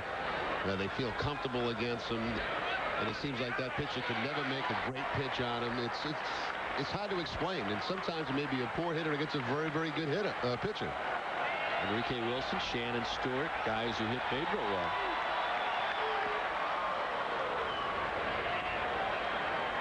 Well, Enrique Wilson is not known for his hitting.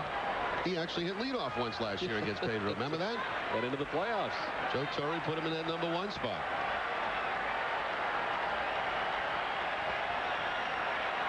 Two to Eric Hinsky. Struck him out. 7th strikeout for Pedro Martinez in a 10-pitch top of the 5th. Halfway through this one, Toronto on top 2-0.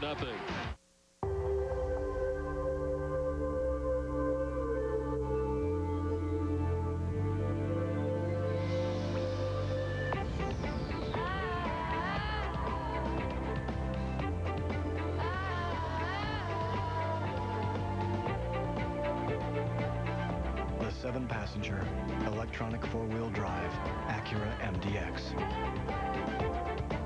Power and safety, living in perfect harmony. Quality items, great prices, and convenient locations. Extramart has all your bases covered. Stop by for a cup of our very own Brew Boy coffee or a double-sized Deli Joe sandwich. Heading for home or running on empty, Extramart introduces Extra Fuels, our own premium quality gasoline.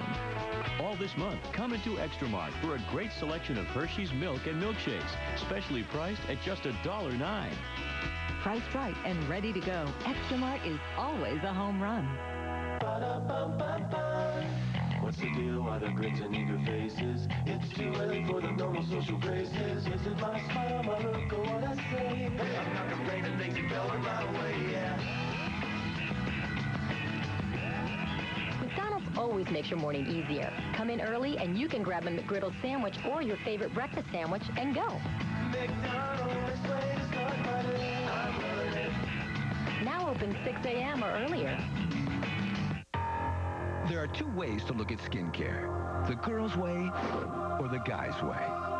Introducing Gillette Complete Facial Moisturizer. The first moisturizer made for men by the people who know a man's face best. It's simple, non-greasy, fragrance-free with SPF 15. Smoother, healthy-looking skin in 14 days or your money back.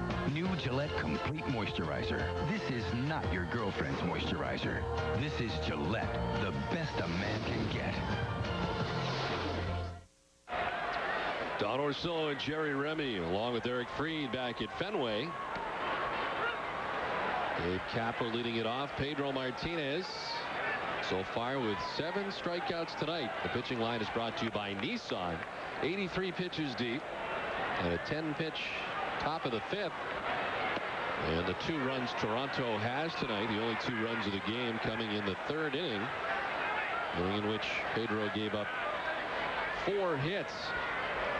RBIs for Hinsky and Menachino.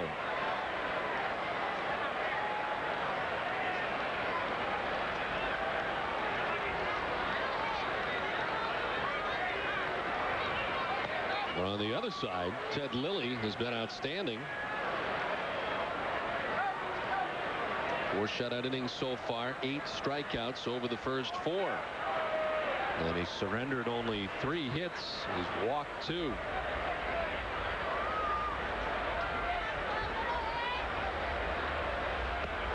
Kapler may have punched at it.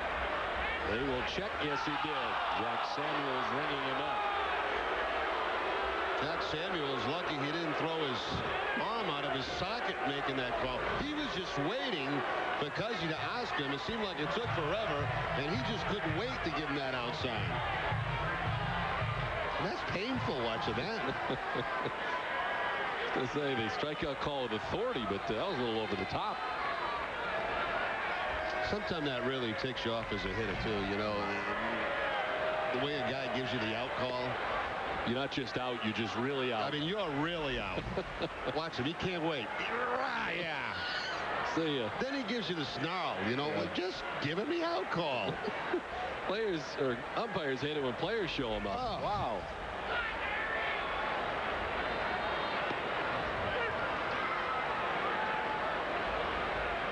Now, would you be likely to say something to him on the way back to the dugout, or would you just look?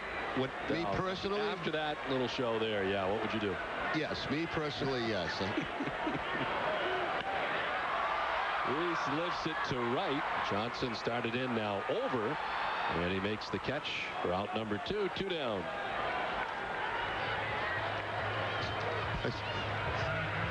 I mean, I knew there was going to be eventually a call at first. So I was just watching him down there, and he was begging for that call. He's going to have a sore right shoulder tomorrow.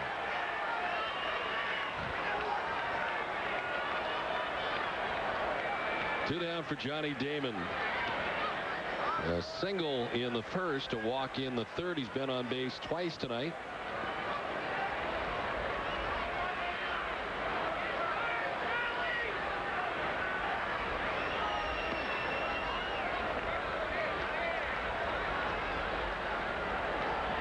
Texas beat New York today in day baseball 4-3. The Rangers beating the Yankees in the return for A-Rod to Texas. And wow, there's been quite a reaction there by the Texas faithful, as they have been all over A-Rod since returning with the Yankees.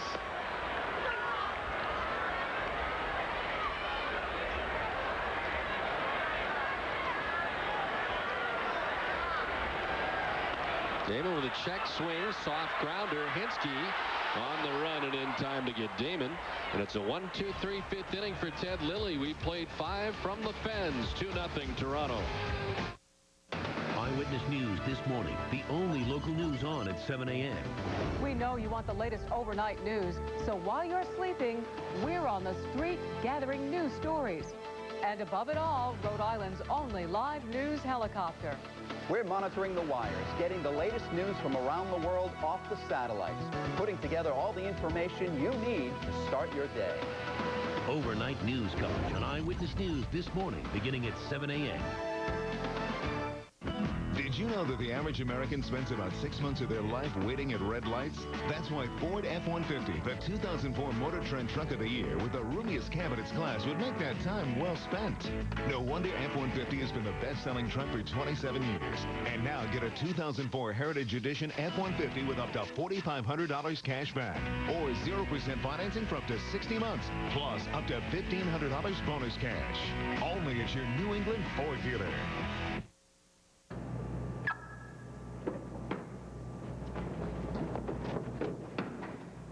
Hey, Gianni, what's up, baby? Hey, shh, I got a little secret for you. G-R-B, G-R-B, G-R-B. I play ESPN Major League Baseball. I am the man. I got the knuckle curveball, I got the palm ball, and I got the circle change. And I also got the spaghetti and meatball ball. Ball, beep, boom. Rated E for everyone. Cars from $500. Homes as low as $199 a month. Have you heard about Bargain Network, where you can save big money on homes and cars? Thousands of cars that are repossessed and seized by the U.S. Customs, IRS, FBI, and private organizations are sold every day. Homes and distressed properties for as low as $199 a month. And we can also help you get the money you need while you're on the phone. So call now to find out how many cars and homes are available in your area. Call now, 800-547-1750. Top half of the 6th inning back at Fenway. Vernon Wells leading it off. 1 for 2 tonight. Wells with a single his last time up in the 3rd inning to extend his hitting streak down to 14 games. Wells starting to get it going after a very slow start for him and Carlos Delgado.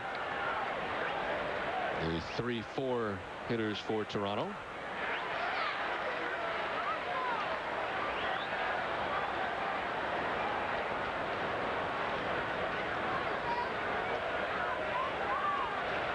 Wells, a former first-round draft choice of the Blue Jays. And a breaking ball in there for a strike. 2-2. Curveball from Pedro will buckle knees just a bit of Vernon Wells. Had pretty good control of that curveball even these cool conditions tonight. Another one. Reese at shortstop on to Millar. And they get Vernon Wells for the first out of the inning. Plus, game summary is brought to you by your local Lincoln Mercury dealers. Frank Menachino able to drive one by Kapler in right field to score Toronto's first run. And the Red Sox have not been able to do much with Ted Lilly here tonight. As Pedro Martinez for the Red Sox is wrapped up 7 strikeouts on the night. Ted Lilly has 9 through the first 5. With 1 away in the top of the 6th, here's Carlos Delgado, who's 0 for 2.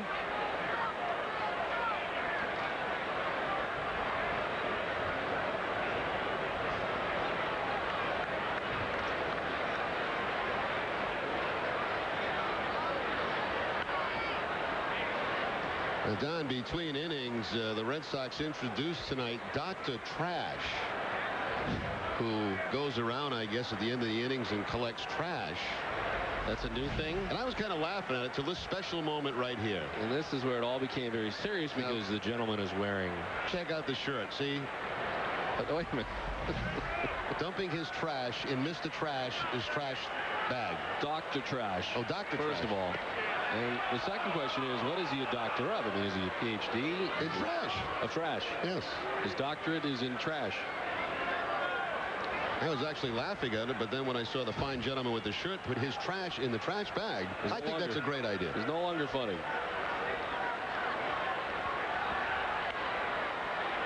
Chopped.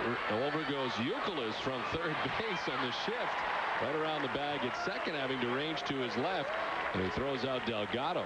That's taking care of the whole left side, and there's 2 down. With nobody on base, that the third baseman go over and play that shortstop position. If there's a man on second, he can't do that.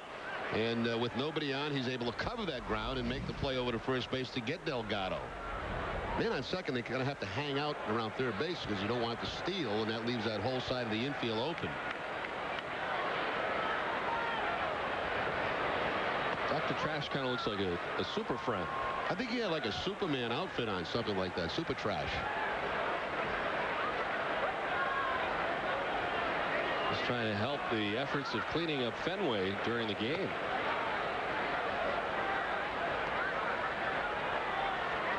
Pedro has been cleaning up Toronto batters over the last few innings. The last Blue Jay to reach. Vernon Wells back in the 3rd.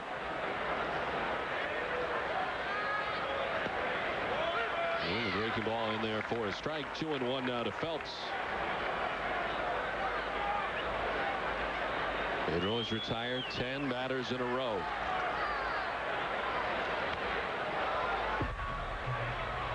Tonight's game is available in high definition on Cox Communication Digital Cable Channel 713.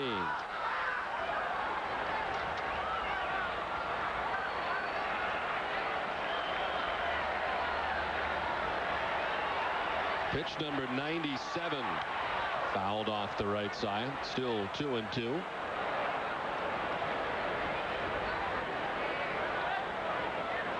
.97 pitches, 65 for strikes. Last time out, Pedro threw 111 pitches, dueling with Roy Halladay. And the 3-1 loss at Toronto. A full count now.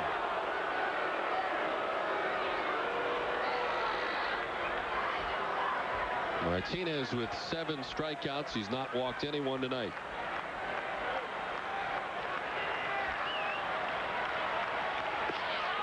He has now the first walk of the night. Breaks up a string of 10 in a row retired by Martinez.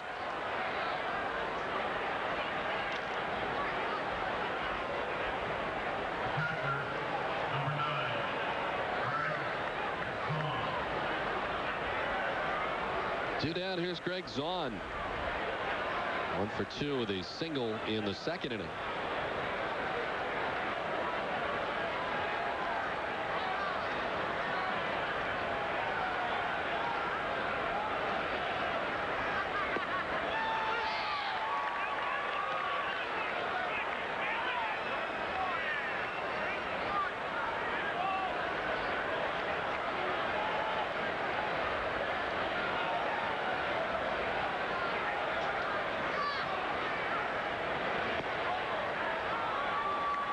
Zahn signed by the Blue Jays as a minor league free agent and started the year with the Syracuse Sky Chiefs.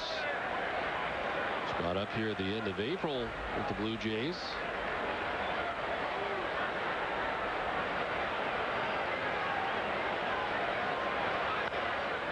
Fouls it off the left side. It's 1-2. They were just down in Tampa. Remember, they hadn't won 2 games in a row. Well, they finally did. They beat the Red Sox, and then they won last night against Cleveland to make it 2 in a row. And they're winning tonight, 4-3 late in the game. So maybe Lou's a little bit more relaxed. I was shocked he didn't sort of lose it the other night while Zambrano was having all of his problems. Because the Lou of old really did not really hide his feelings all that well. I guess the night before, Lou put on a pretty good tirade in the clubhouse to the writers, and loud enough so the players could hear what he was saying.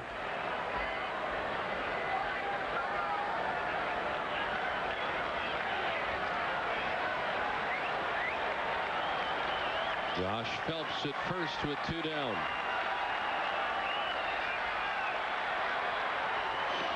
A check on Phelps. Didn't have a very large lead. Gets back to the bag.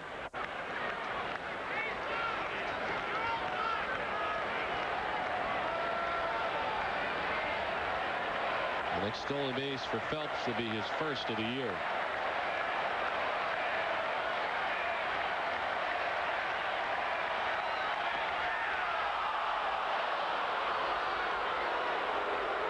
Pedro up over 100 pitches at 104. He misses with this one. Yeah, tried to throw the curveball, but it just kind of spun out of his hand. Didn't really get a good break on it.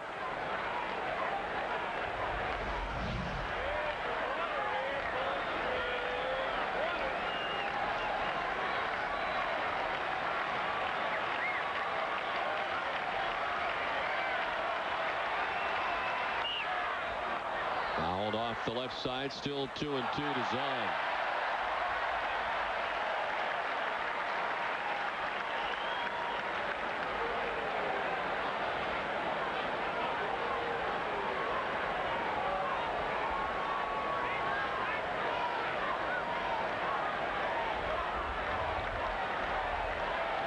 A short lead for Josh Phelps.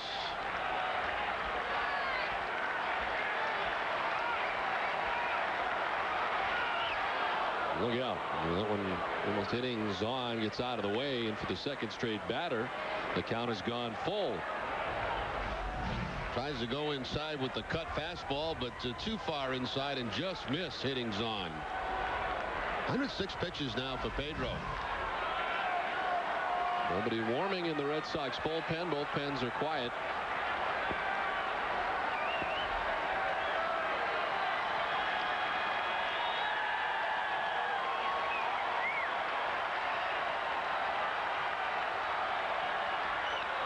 On the ground right side. Bellhorn bobbles in and then fires to first in time. Here Phelps may have run a screen, but Bellhorn gets the job done in the end. 5.5 done, 2-0 to run. Did you know that Ford Super Duty can tow 12,500 pounds? That's more than 2 whole Boston Red Sox rosters. And now you can get Ford Super Duty with up to $4,000 cash back. Or get 0% financing plus $1,500 bonus cash on this built Ford tough truck. Super Duty, the truck with the most torque in its class. Do you know where to find the best-selling brand of cars and trucks in New England? Only at your New England Ford dealer.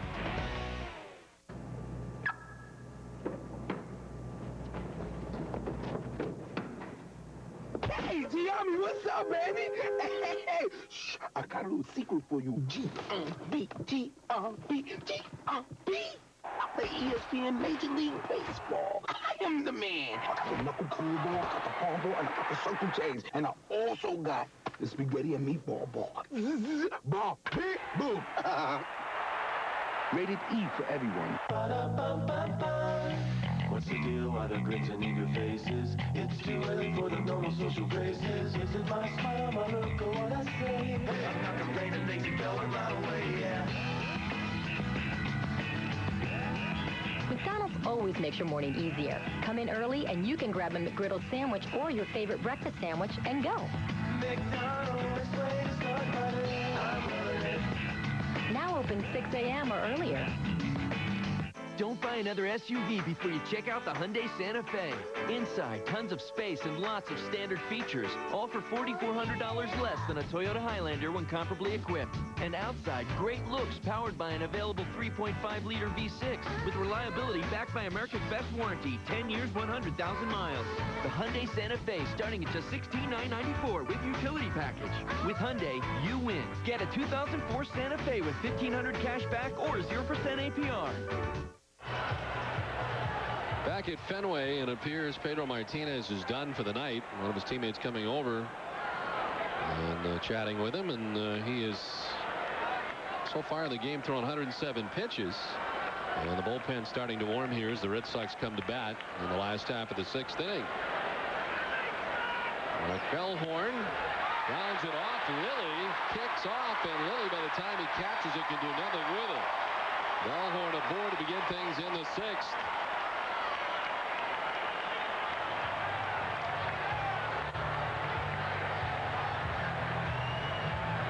That had to hurt a little bit, too, as Lilly now limping around, getting back to that mound. That ball hit very hard by Bellhorn, right back up the middle.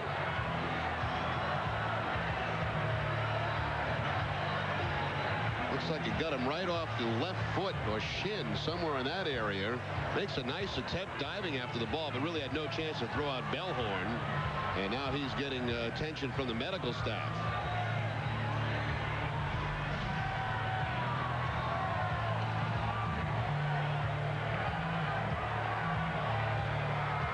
He throws a few warm-up tosses, or attempts to.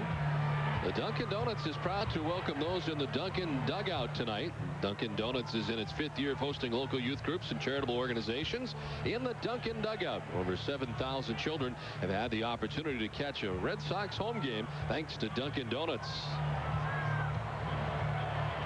Well, the Red Sox have action. Anastasio Martinez just called up. And Williamson was placed on the DL by the Red Sox. And if he gets into the game tonight, be the 5th time this year the Red Sox have had a major league debut. So a lot of Anastasio in spring training. And he's warming up as they continue to talk things over here with Ted Lilly, and they're going to come to some sort of decision here in the near future. To tell, Don, it looked like it might have got him in the shin. We'll get one more look here from the center field camera. Oh, yeah. Yeah, square. Yep. He'll have a nice knot on that thing if he doesn't already. He's going to stay in the game.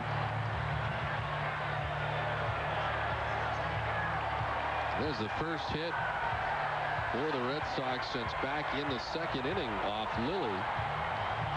Last hit for the Red Sox prior to the hit here by Bellhorn to begin the inning was Jason Varitek's double to begin the 2nd inning. Well, let's see if that affects Lilly at all. I mean, that's his push-off leg that was just hit by that ground ball.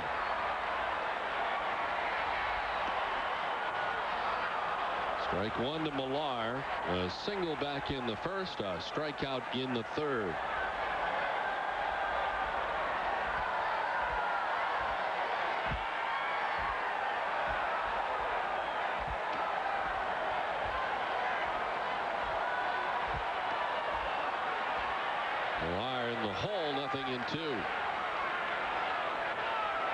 Lilly has thrown 77 pitches tonight and has 9 strikeouts.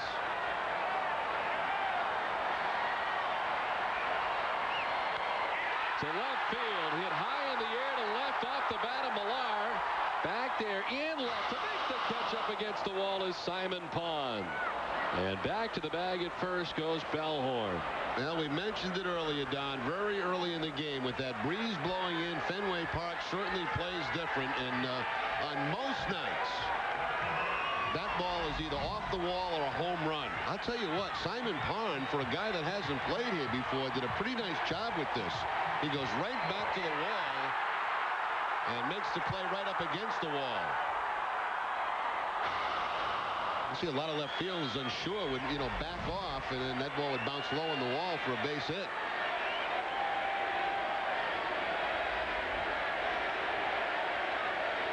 So a loud out for Kevin Millar, the first here in the 6th.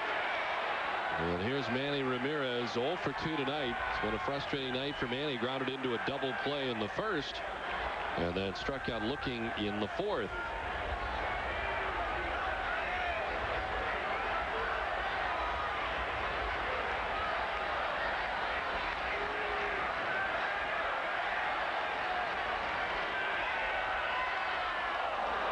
Red Sox the leadoff runner on for the 3rd time tonight in 6 innings.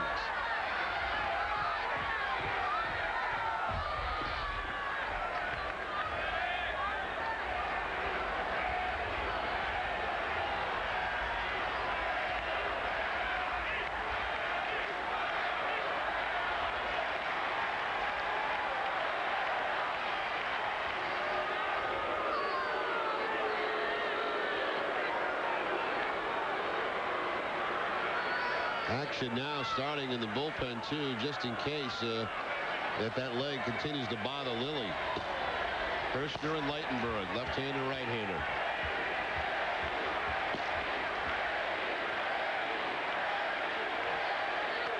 Ramirez hits one to deep left field, up by the light towers, and the Red Sox with one swing of the bat have tied the game at 2. Another monster mash from Manny Ramirez that's somewhere on the pike.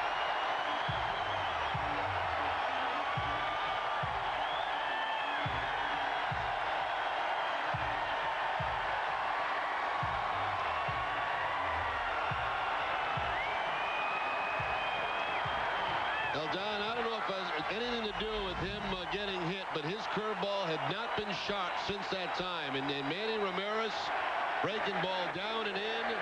His 3rd career home run off Lilly.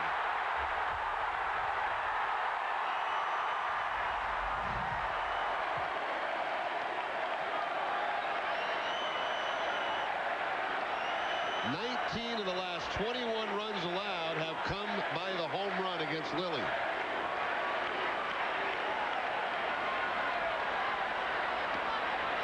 The Red Sox bats very quiet through the first 5. And with the 358th home run for Manny Ramirez, he's tied Yogi Berra.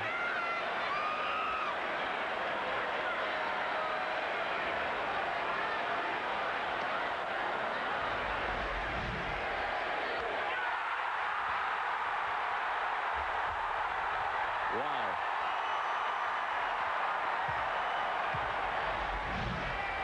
When it was up by the light towers, it gave you the illusion that it was still headed up. Now, he's hit a couple of absolute bombs here the last few nights.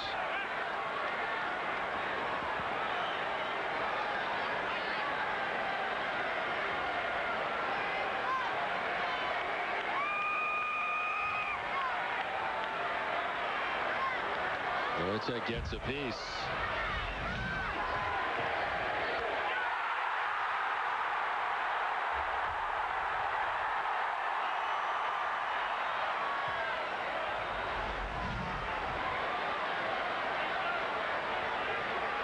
His 11th of the season and the 2nd majestic home run in 2 nights here for Manny against Toronto.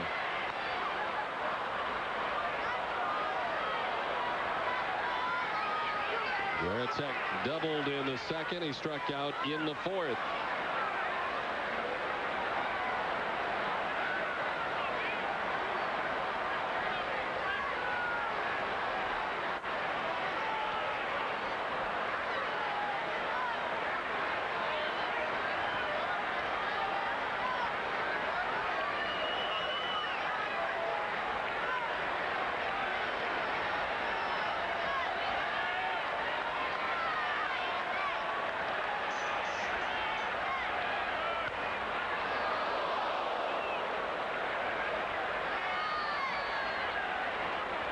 Well, Lilly struck on a ground ball by Mark Bellhorn to begin the inning off his shin. Then the ball to the track by Kevin Millar right up against the wall. And Manny with the long home run that has tied the game 2-2. Voracek strikes out, and Lilly into double figures in terms of strikeouts. That's his 10th. And Here comes Carlos Tosca, who's going to make a change. Yeah, I think it's more because of the injury than performance, obviously, from Lilly. He did give up the home run, but he bounces back with a strikeout, and Carlos Tosca is going to get him out of there before that thing really gets too bad on him. Lilly is gone. Toronto going to their bullpen. We're now tied at 2. In the midst of the bottom of the 6th inning, Ted Lilly's night is over. A 10 strikeout performance for him, but the Red Sox have tied the score at 2.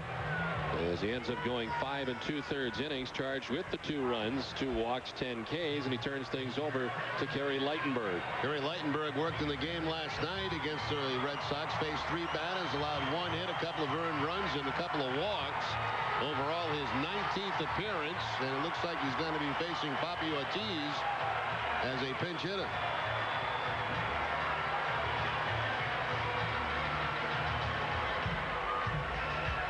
Now, this is really kind of risky, isn't it? Because you had Mirabelli in there as your DH. So he's now removed from the game. So if something would have happened to Veritek, you'd have to catch Crespo now. Crespo, yeah.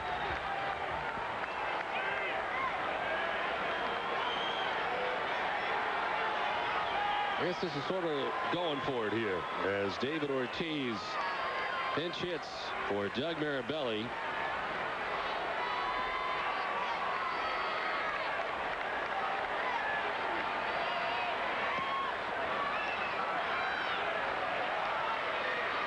Ortiz 2 for 5 in short time against Lightenberg, but the 2 home runs.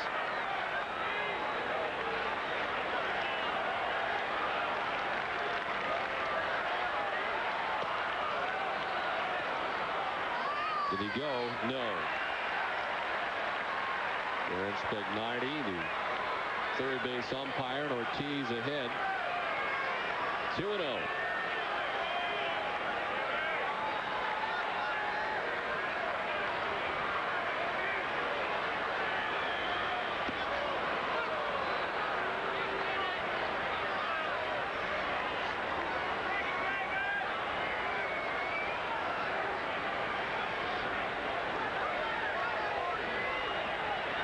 Ortiz just signing the new contract agreement with the Red Sox.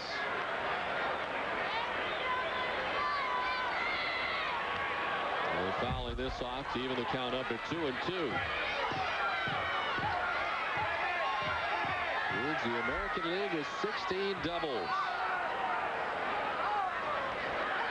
11 of his last 16 hits have been for extra bases, 6 doubles, and 5 home runs.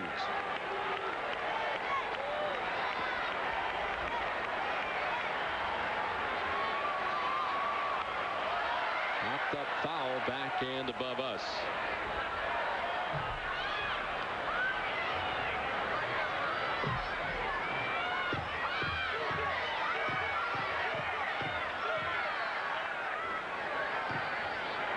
Evan Youkilis waiting on deck with 2 down, nobody on for the Red Sox here in the bottom of the 6th inning.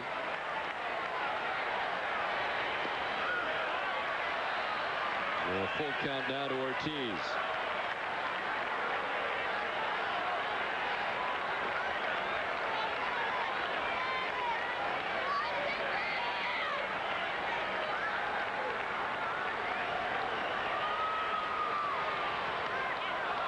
A 2-shot foul.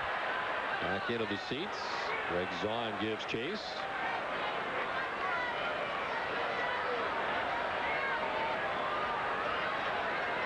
Ortiz here last night, 1 for 4 with a run batted in the first game of the series. Had the night off until now, and tough one for Ted Lilly, who is pitching so well here into the 6th inning. And all of a sudden, things changed after being struck in the shin by Mark Bellhorn to begin the inning. One of the best games, Don, I've seen Lilly pitch against the Red Sox. A lot of strikeouts, great curveball tonight. And that ball off the shin really kind of changed the momentum. 10 strikeouts for Ted Lilly tonight. This is the 10th pitch of this at bat. Popped up, foul off third. Hinsky ranging over. And it's out of his reach. Beyond the photographer's well.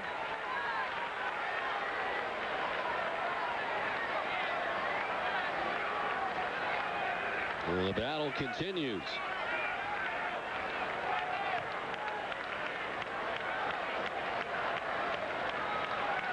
Lightberg, the former Atlanta Brave and Baltimore Oriole.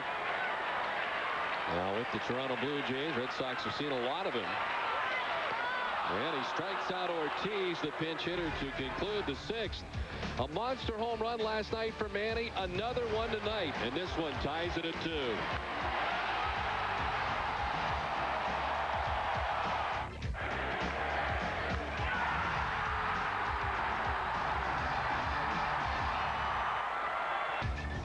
Pedro Martinez done after 6 innings tonight. 5 hits, 2 runs, walked 1, struck out 7, and ended up throwing 107 pitches. Get a no decision tonight with the Red Sox coming up with 2 runs in the last of the 6th. And a major league debut for Anastasio Martinez. Called up from Pawtucket a couple of days ago in 15 relief appearances for the Paw Sox. 1-2 with a 2.55 ERA. He really exclusively became a relief pitcher last year. It was his first year that he really exclusively worked out of the bullpen. This is the 5th major league debut for the Red Sox this season, and the 3rd of the week. With the Euclid joining the Red Sox, Jamie Brown pitching in Tampa Bay. And here tonight, Anastasio Martinez making his debut. That's funny, Don. You know, every spring training when we get to the last week, the big story is, what's the 25-man roster going to be? Well, here we are in May, and how many players have already run through this team? Amazing. A number of injuries this year for the Red Sox. Certainly something that was not part of last year. Not many injuries. Only one position player on the DL last year was Jeremy Giambi. And in 2004, the Red Sox have sent 3 position players to the DL. Of course, Nomar Trott and Ellis Burks. The pitching staff has been affected as well. Williamson yesterday becoming the 10th Red Sox player to go on the DL. Is it Anastasio Martinez one of those guys that was in that Brandon Lyon mess last year, going back and forth to Pittsburgh? Yes. Acquired by Pittsburgh with Brandon Lyon for Scott Sauerbeck and Mike Gonzalez July 22nd, but then that was reversed. So he gets away briefly from Veritek, fires down to first. And there's one down here in the 7th. First major league game, first major league strikeout, and it's on a curveball. Nice job, too, by Veritek to get over it and block that ball and then throw Simon Pond out at first base. So it's Pedro Martinez, now Anastasio Martinez. No relation. They are both from the Dominican. One down, and here's Orlando Hudson, 1 for 2 with a double. He chops one Millar's way. He's going to need some help. Martinez is there, and there's 2 down. Let's check in with Eric Freed. Eric? Don, when you walk around Fenway Park, you never know who you bump into. I found a Brewer, a Patriot, a Red Sox fan. It's Sam Adams here on the Monster Landing at Fenway Park with his friends here. How are the Knickers here in the cold breeze tonight? Yeah, it's a little chilly up here, but hey, no. You know what? These guys are his best friends. Manny's home run went flying over the Monster when we were standing here, so they won't let him leave now. They think he's the good luck charm. The least you can do for us, Sam, is give a toast to Red Sox Nation, would you please? To the Sox, this is the year. There you go, fellas. Sam Adams, the star here at Fenway Park tonight. Back to you. All right, Eric, thank you very much. We had the chance to meet Sam here in the booth last year. Jerry and I got our pictures with Sam. Sam was very concerned about his hair that day, getting it just right. I'm going to go out on a limb and say it's not his real hair, Jerry. What do you think? I don't know. You know, it's kind of puffy, and it looked like there was tape on the sides. That's why I say. Yeah, that's always an indication it might be a rug.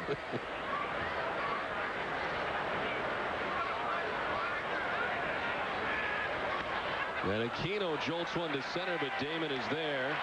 And it's a 1, 2, 3, 7th inning on 9 pitches. The major league debut has started off quite nicely for Anastasio Martinez. Well, nice inning of relief from Anastasio Martinez. He retired Toronto in order in the top of the 7th inning. On to the bottom of the 7th inning. And Kerry Lightenberg back on the mound for Toronto as Kevin Youkilis leading off 0 for 2 tonight. Then Gabe Kapler and Pokey Reese scheduled to bat in the inning.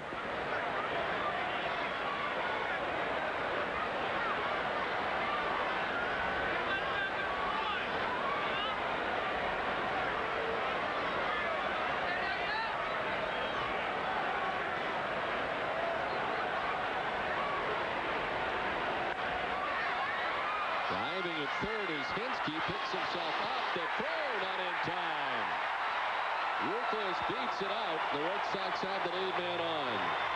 Good hustle down that line by Youkilis. It took Hinsky a while to get back to his feet and get that throw off.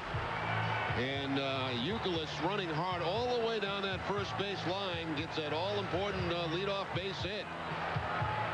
Nice play by Hinsky, but by the time he gets to first base, it's just got to be a little late.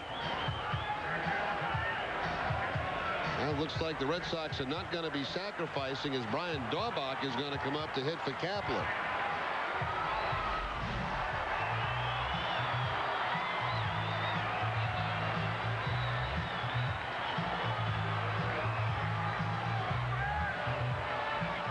Stay tuned after the game for New England's Red Sox post-game shows. First is WB Mason's Extra Innings, then Granite City Electric Extra Innings Extra. After the last inning, the action is just beginning.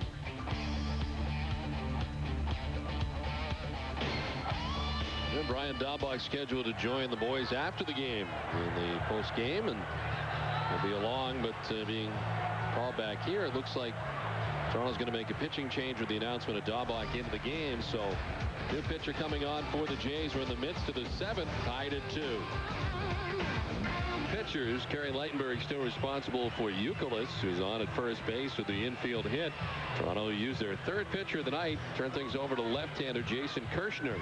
16th appearance and 2nd of this series. He worked an inning in the ball game last night and did have a strikeout against the Red Sox. So with the move to the left-hander, Daubach will not break a sweat in this game, and David McCarty will come up to pinch hit.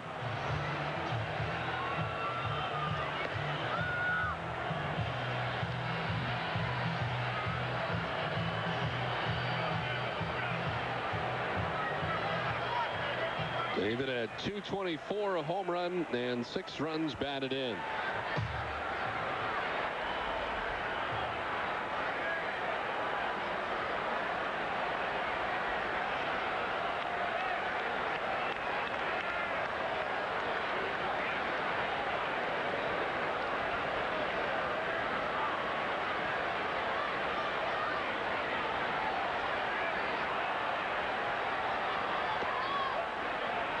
Kapler in the number 8 spot tonight had been 0 for 2, striking out twice. 2 of 10 Ks tonight for the Toronto starter, Ted Lilly.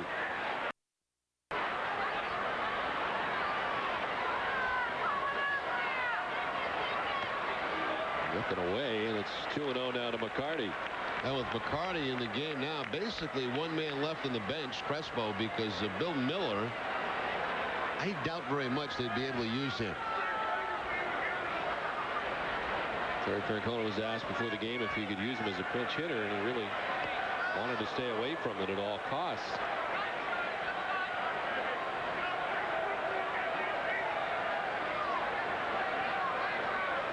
Things getting slim here for Francona as all these guys have been used, and this guy here is certainly a question mark in Bill Miller. Lightenberg out of the ball game, and now Kirshner in.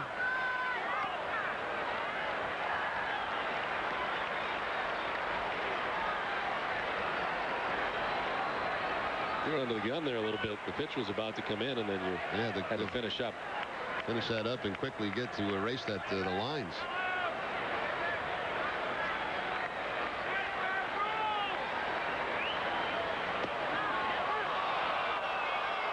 Full count now to McCarty. Kirshner had been behind, and McCarty batting now. Pokey Reese waiting on deck. Toronto with 2 runs in the 3rd. The Red Sox answer with 2 runs in the 6th.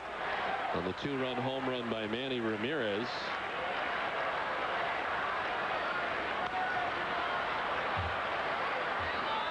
Red Sox getting the leadoff man on here to begin the bottom of the 7th inning. Kevin Youkilis on an infield hit. The Red Sox 6th hit of the night, out hitting Toronto 6-5.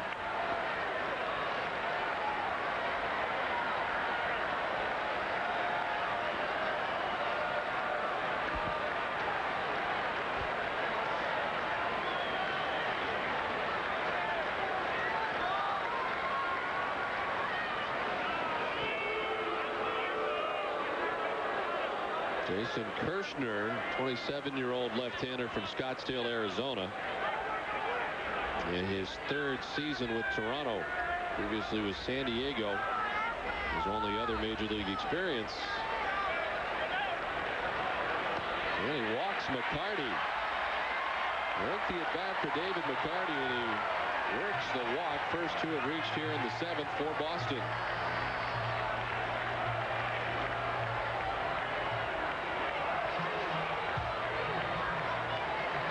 Right now, the Blue Jays deciding on what bunt play they're going to use if Pokey Reese does bunt. And this is one guy that pretty much consistently Francona has used to bunt.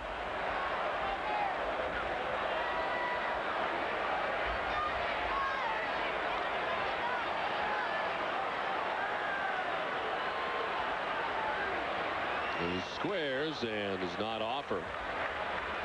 This player profile is brought to you by Sovereign Bank, the official bank of the Red Sox cable network.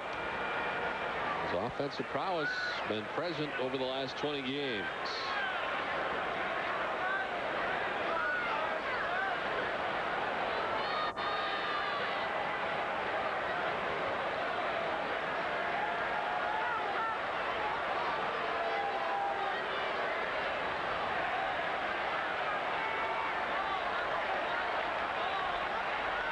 Bluff off the backside by Kirshner. 2 options for a pitcher on this bunt play, and again they throw some more signs on there. It's either break to third or break straight in. If he's breaking straight in, that means they're going to have the corners, both first and third, coming in hard, and the shortstop would probably cover third.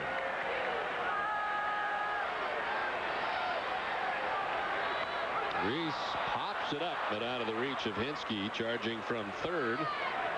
And a foul ball. 1-1 now to Pokey Reese. Further action in the Toronto bullpen. Terry Adams is up.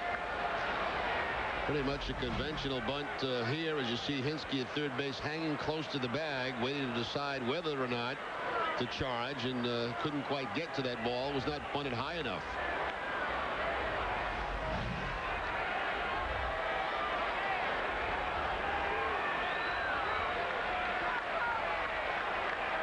Good spot for Pokey Reese. Count of 1-1, trying to move the runners along. And he turns again and drops it down the third base line, but it kicks off the inseam of the grass. Backspin carrying out into foul ground. And you can see why, too. When Pokey squared around here, he almost pushes at the ball. Right there. See how he tries to hook it? And that's going to create some spin on it and make it go foul once it hits that dirt. A lot of times they say bunting is like trying to catch the ball, soften the hands. That time he kind of jabbed at it, and that's the reason he bunted with all that spin foul.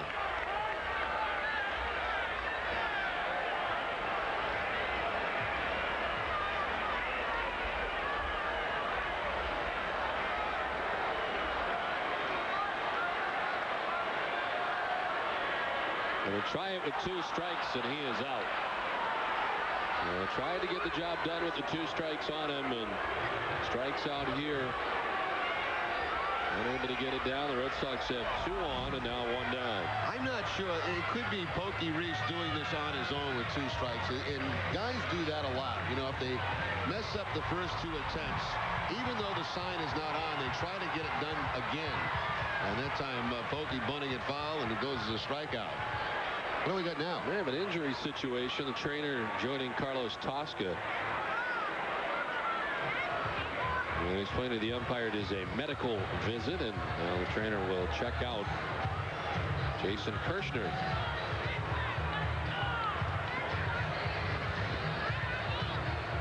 See right there, Terry Francona's talking to Pokey Reese. I don't think Terry put that bunt sign on with 2 strikes. I think Pokey was doing that in his zone, and it happens so many times.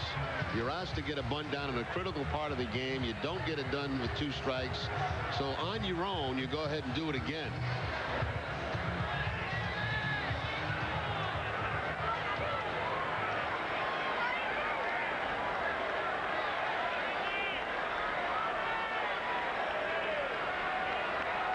So back up to the top of the order for Johnny Damon.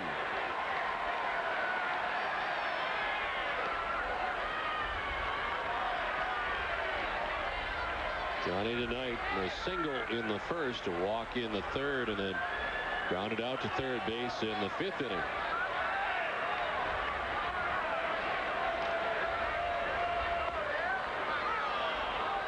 One and one now to Damon. 35,196 on hand here tonight. 18th sellout of the year for the Red Sox, the 83rd in a row. Youkilis at second. McCarty at first. Damon sends one foul. 1 and 2 now to Johnny.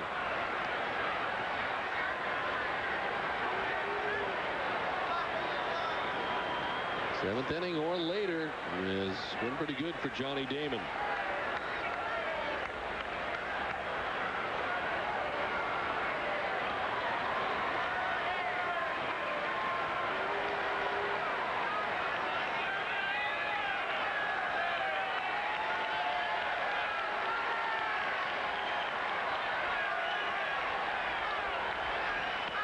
To right field, in for a hit.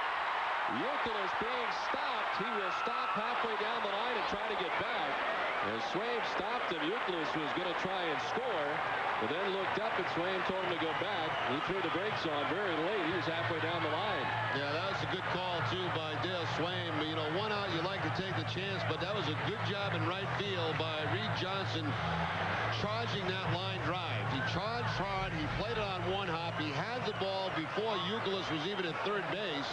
And Swaim had to put the brakes on. But I'll tell you, that's what you want from your runner. You want him going as hard as he can. Then if you have to stop him, you do. Good effort by Youkilis going around that bag. Bases loaded, 1 out. Bellhorn swinging and missing. He was struck out twice in the game tonight. The infield hit off of Ted Lilly's shin to lead off the 6th inning.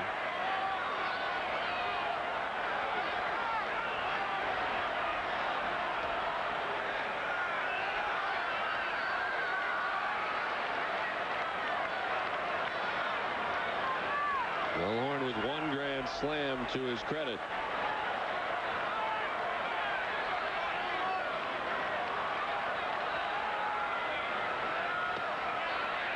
Doesn't chase, and he's ahead 2-1. Yes, as Kirshner's come on, he walked McCarty, the strikeout of Reese. And then the single to Johnny Damon. The base is loaded. A 2-2 ball game here in the last half of the 7th inning.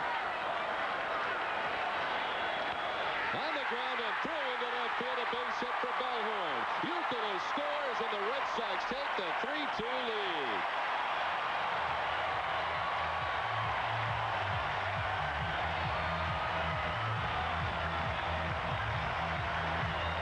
Well, Bellhorn, who's had a tough time from the left side of the plate this season, only 163 coming into the game. 2 hits tonight and a big one right there. A changeup puts in that hole between third and short and gives the Red Sox the go-ahead run. 25 runs batted in now for Bellhorn on the season. And with Millar expected next, Carlos Tosca back to the mound. He's had Terry Adams up in the pen. He's going to go get him. Another pitching change here from Fenway with the Red Sox now on top 3-2. For New England's Red Sox postgame show, WB Nation's Extra Innings, a complete Red Sox wrap-up, followed by Granite City Electric's Extra Innings Extra. After the last inning, the action's just beginning. Red Sox baseball in Nesson is brought to you by Southwest Airlines. By New England Ford dealers. By Pepsi. By Nissan. By Aflac. And by Sovereign Bank, the official bank of the Red Sox cable network. This and Kirshner gone, so responsible for the men on. And he turns things over to the fourth pitcher of the night for the Jays, Terry Adams. 22nd appearance for Adams. He also worked in the game last night, 2/3 of an inning, allowing a hit. Did have a walk in that ball game against the Red Sox. Say, almost every game we see against Toronto, we see the same relief pitches in the game almost every time. Live batting when the base is filled with Red Sox. A run already in. That run charged to Kerry Lightenberg, who started this inning. We're seeing Lightenberg, Kirshner, and now Adams in the inning for Toronto.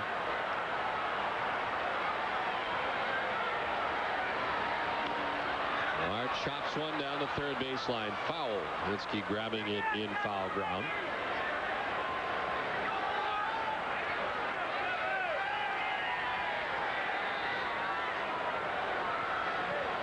Well, usually doing well with the bases loaded.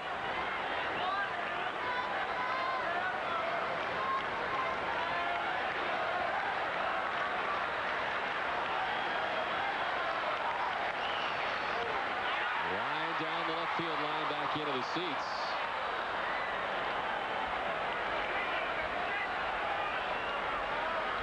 Miller had a single back in the first inning, 1 for 3 tonight.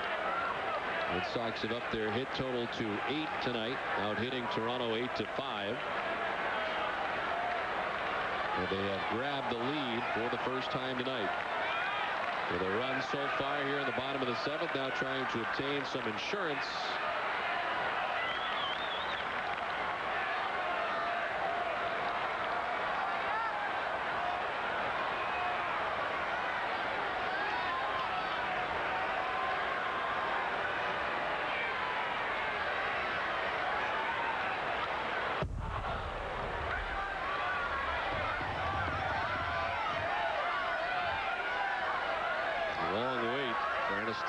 Martinez, who had a 1-2-3 top half of this inning.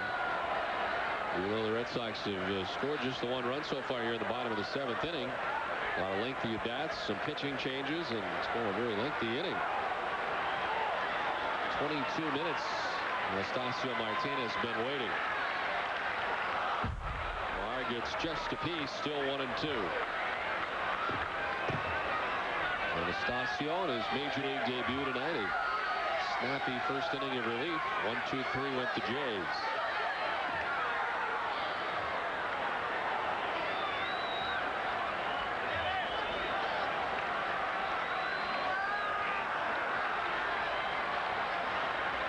Still just 1 out in the inning.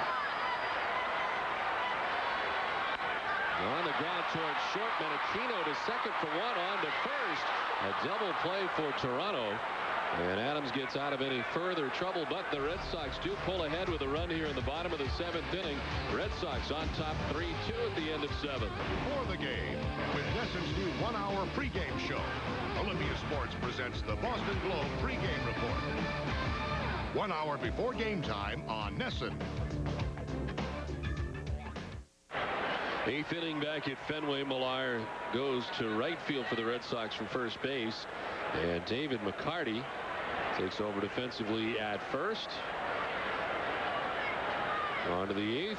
Second inning of relief for Anastasio Martinez. Reed Johnson trying to bunt his way on.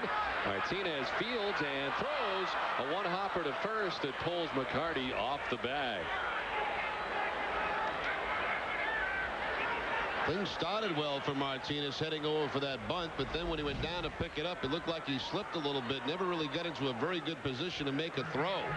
Johnson's got good speed going down the line, and right there's where it starts to fall apart.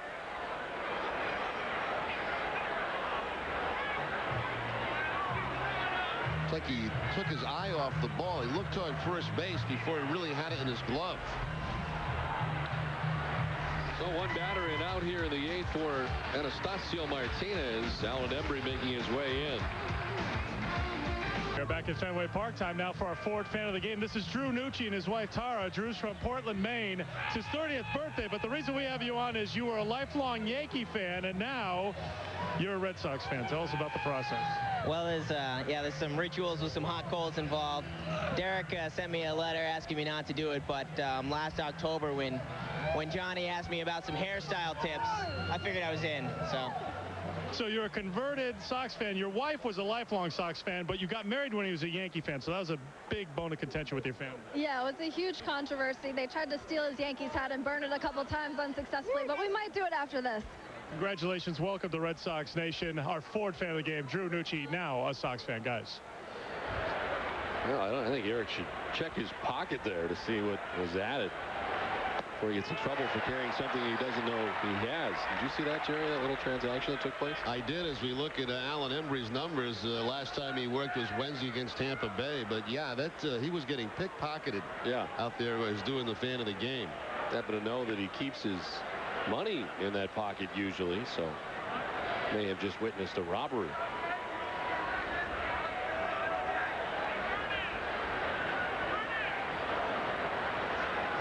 I understand there was a theft here last night, Joe. Judge Judy stealing on donuts, yes. Yeah.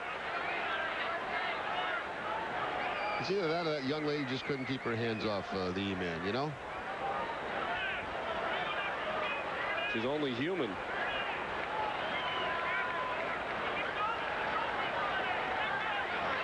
Lee Johnson being held on at first base. And that one just missing.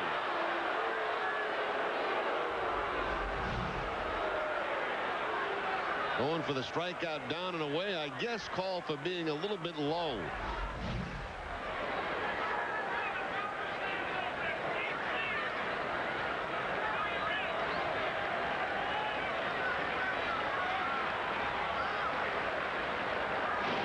A check on Reed Johnson, a very short lead at first.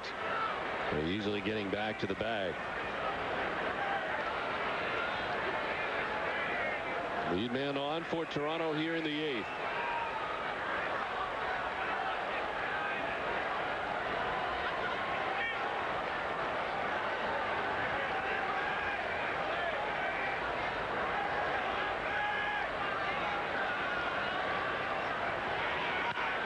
To left and foul, back and out of play.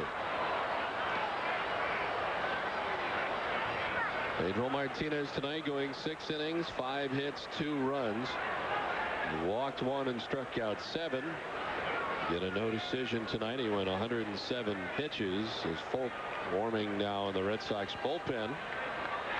Anastasio Martinez still responsible for Johnson at first. And Emery, the 3rd pitcher used tonight. Now they got it picked off. McCarty's thrown down in plenty of time. Just a matter of whether or not Johnson could slip in with the tag. He cannot. Reese waiting there for him, and a big out for the Red Sox. There's another LoJack caught stealing. Go to NESN.com and register to win. LoJack, the only stolen vehicle recovery system that works with the police. Now, for a team that doesn't run very much, the Toronto Blue Jays, a big pickoff there by Alan Embry. Linsky waving at it for strike 3, and there's 2 down in the 8th. One more look at the pickoff, and when you watch this, watch McCarty clear himself for the runner. See how he gets inside. That way he does not hit the runner in the back. Pokey Reese looks like he missed on the first attempt, but then got him on the second. And now the strikeout, a breaking ball from Embry to get the strikeout on Hinsky. So 2 quick outs after the leadoff bunt.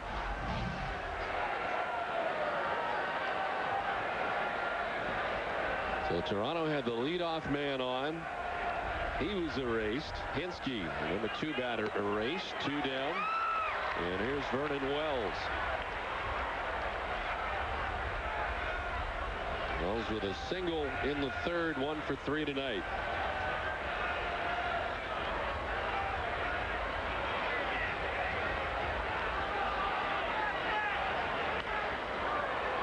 Rounds it hard into the Red Sox dugout. Scattering the crew down there at the end. There's some expensive scattering down there at the end of the dugout. Able to get out of the way.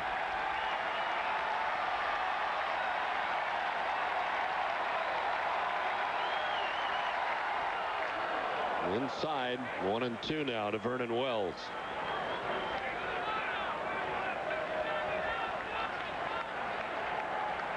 Wells has not had much success with Alan Embry.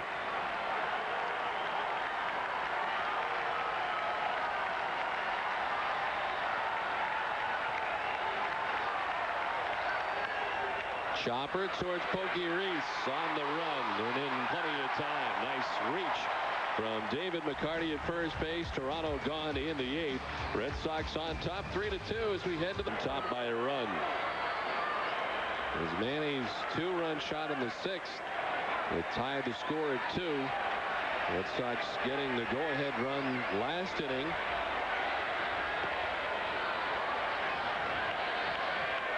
Manny with a very long home run.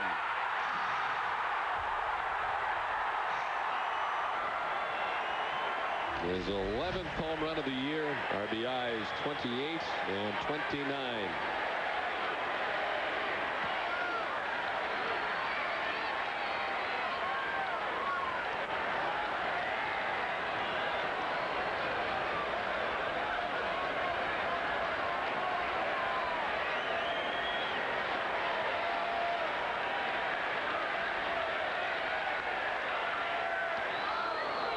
In there for a strike, and it's 2-2. Earlier this year in Toronto, Manny taken to an exception to an inside fastball from Terry Adams.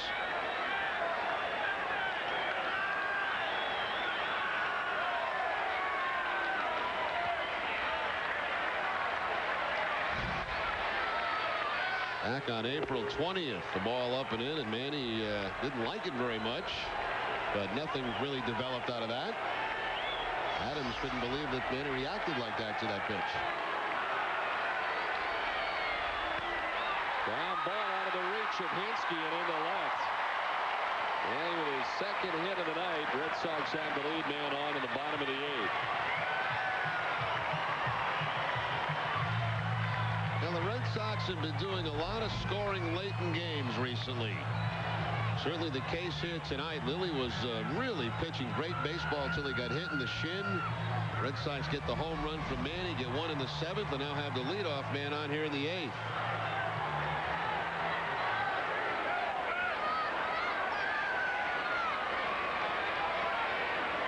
Varitek 1 for 3 tonight. A double in the 2nd and a pair of strikeouts.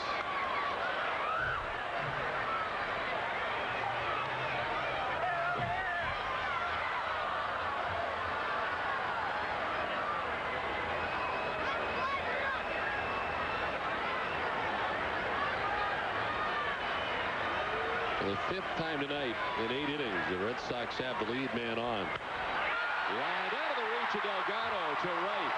Ramirez touches second. He's headed for 3rd, and he will get there. Red Sox with runners at the corners and nobody out. Line drive that almost hit Manny. That ball's rocketed by Varitek right down the first base line, and Manny just getting his lead almost gets hit. Goes between him and Carlos Delgado.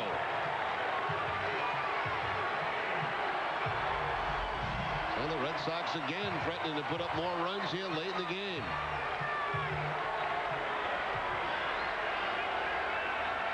David Ortiz pinch hit for Mirabelli in the 6th and struck out his 2nd at bat. And his 1st against Terry Adams tonight. Chopped up over the mound, out of the reach of Hudson into center. Manny comes in to score, and the Red Sox have indeed grabbed some insurance on top 4-2. David Ortiz driving in an insurance run for the Red Sox.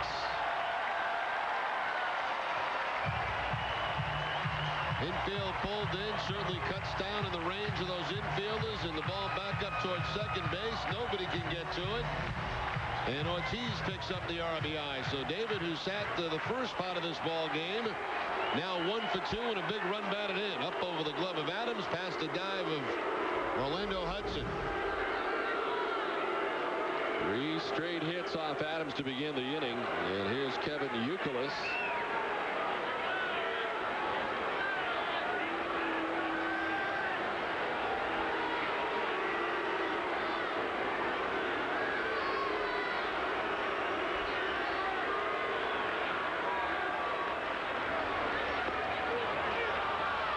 Inside corner, and it's 0-2.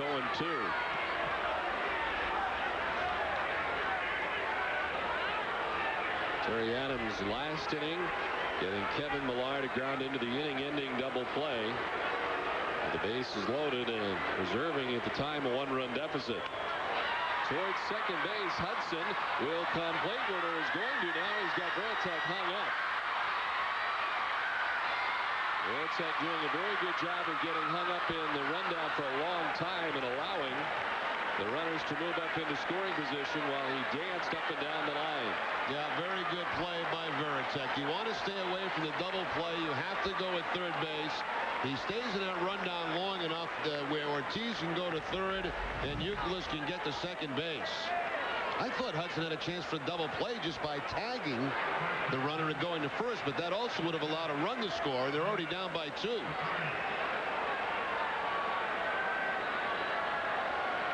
See, Hudson could have just tagged Papi Ortiz and gone to first for the double play, but that would have allowed one more run and made it a 5-2 game.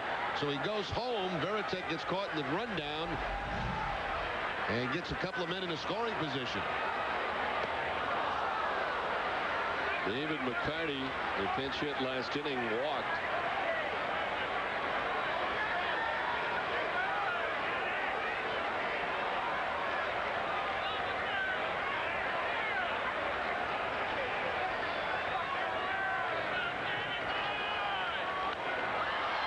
Into short right, the infield was in, so Orlando Hudson out there to make the play.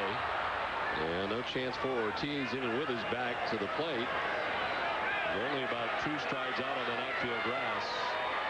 And there's 2 down.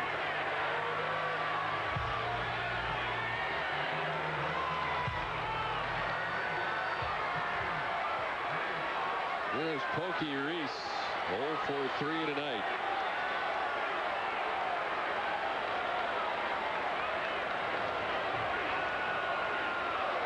Ortiz at third. Youkilis at second base, 2 down in the 8th. Red Sox have a run in. On top now, 4-2.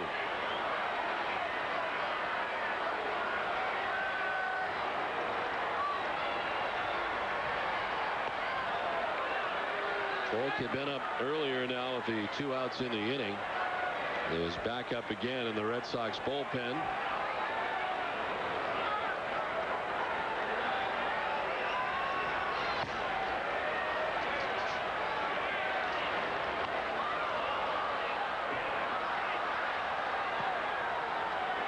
Pick up the Globe today and get your discount coupon for a collectible Red Sox play-a-pin on sale now for a limited time. Collect all 25. For more details and a list of participating retailers, go to bostonglobe.com/SoxPins.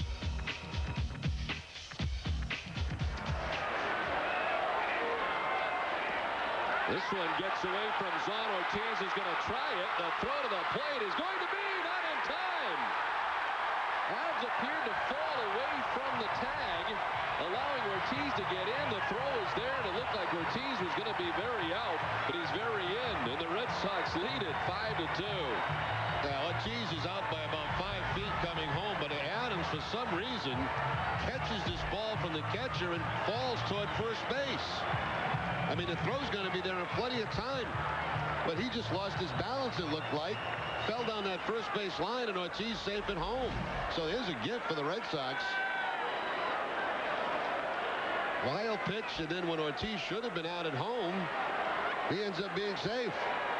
They charged Zon with a pass ball as Reese slips one to right, and in on the running catch is Reed Johnson to end the inning. But the Red Sox able to come up with 2 in the inning, and as we head to the ninth, it's a 5-2. Top of the ninth back at Fenway, 5-2. Red Sox on top. Let's take a look at what's on tap for the Red Sox, brought to you by Heineken. 1 game left. It's right here on Nesson against Toronto.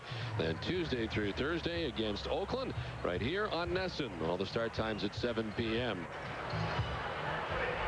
Change for the Red Sox defensively. Cesar Crespo into the game in right.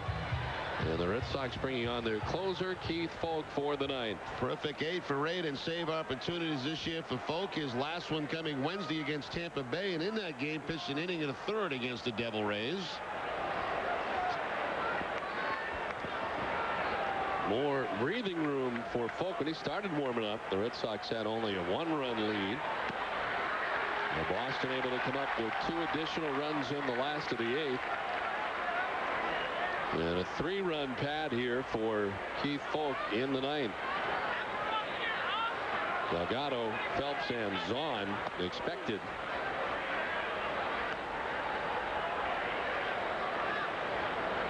Well, coming into the game, the Red Sox had a 2.75 bullpen ERA to lead the American League, and they've done excellent work tonight.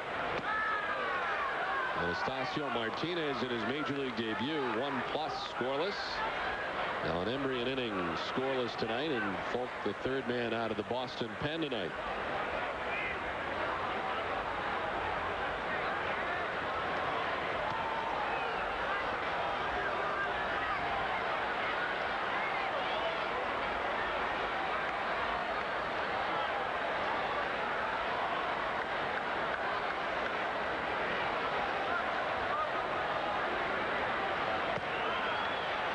Ball 4 to lead off walk for Delgado. This game summary is brought to you by Dunkin' Donuts. Manny Ramirez with 2 hits in the game tonight, including a long home run. Ramirez's 11th home run of the year. Manny with a couple of RBIs in this one as well. Now 29 on the season. Bellhorn with 2 hits. Veritek with 2 hits. Johnny Damon 2 for 2. Damon on base 3 times tonight. Josh Phelps walked his last time up. An 0 for 2 showing so far tonight.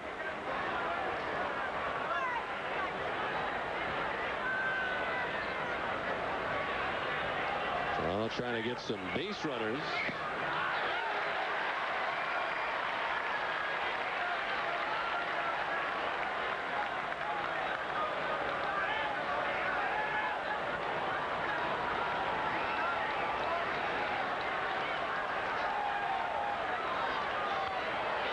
Well, the Red Sox are in Toronto. They had a very tough time defensively in that series, and kind of a tough start to the season, but they're starting to figure it out defensively. Red Sox have made only 1 error in the last 5 games, and 3 errors in the last 7 games now, and none tonight.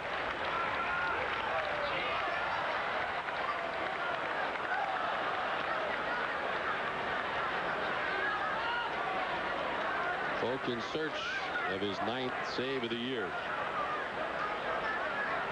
Carlos Tosca coming in 8 games back of the Red Sox. Lost the last 2 games. Down by 3 in the 9th.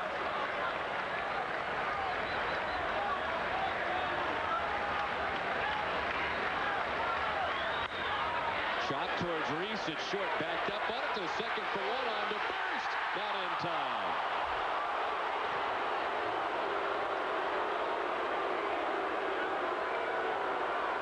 Phelps did not run all that well, but had the benefit of a high bounce on that ground ball. High bounce into Pokey Reese, which really caused him to go back about a half a step. And that's going to be the difference at first base. Very close at first base.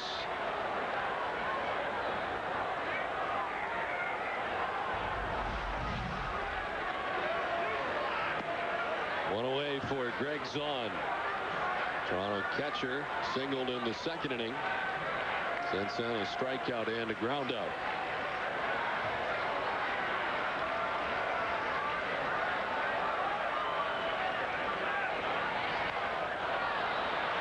Reese out to make the catch in short center field. Polky Reese, an acrobatic catch into short center for out number 2 of the ninth. Well, we've seen him make better ones, but this one's pretty good. The soft line drive looked like it's going to be a base hit, and Polky Reese right there to make the play.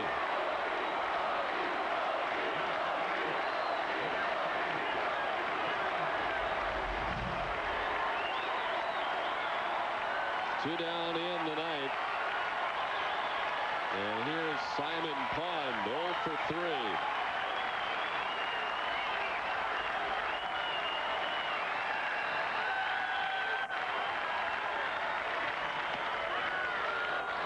Final game of the series tomorrow at 2 o'clock here at Fenway. Tim Wakefield, 3-2 matched up against Miguel Batista. Right-hander 2-3 with a 5.01 ERA.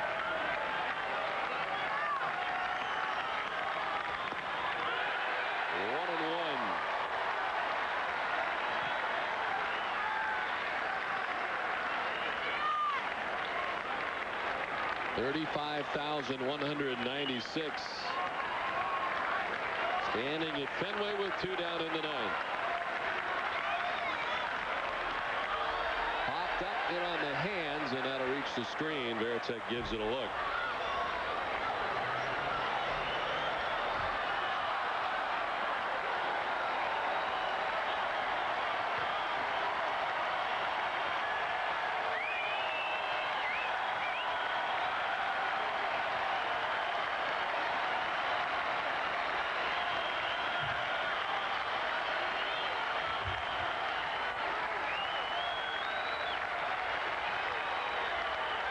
To shortstop, Polky Reese goes to first, and the ball game is over. The Red Sox take the second game of the series. And Polk able to pick up the save. A big 2-run home run tonight for Manny Ramirez. Polk's now 9 for 9 in save opportunities, as he's able to save this one for the Red Sox. So the Red Sox winning tonight, coming from behind to win this one 5-2. Back at Fenway with more after this.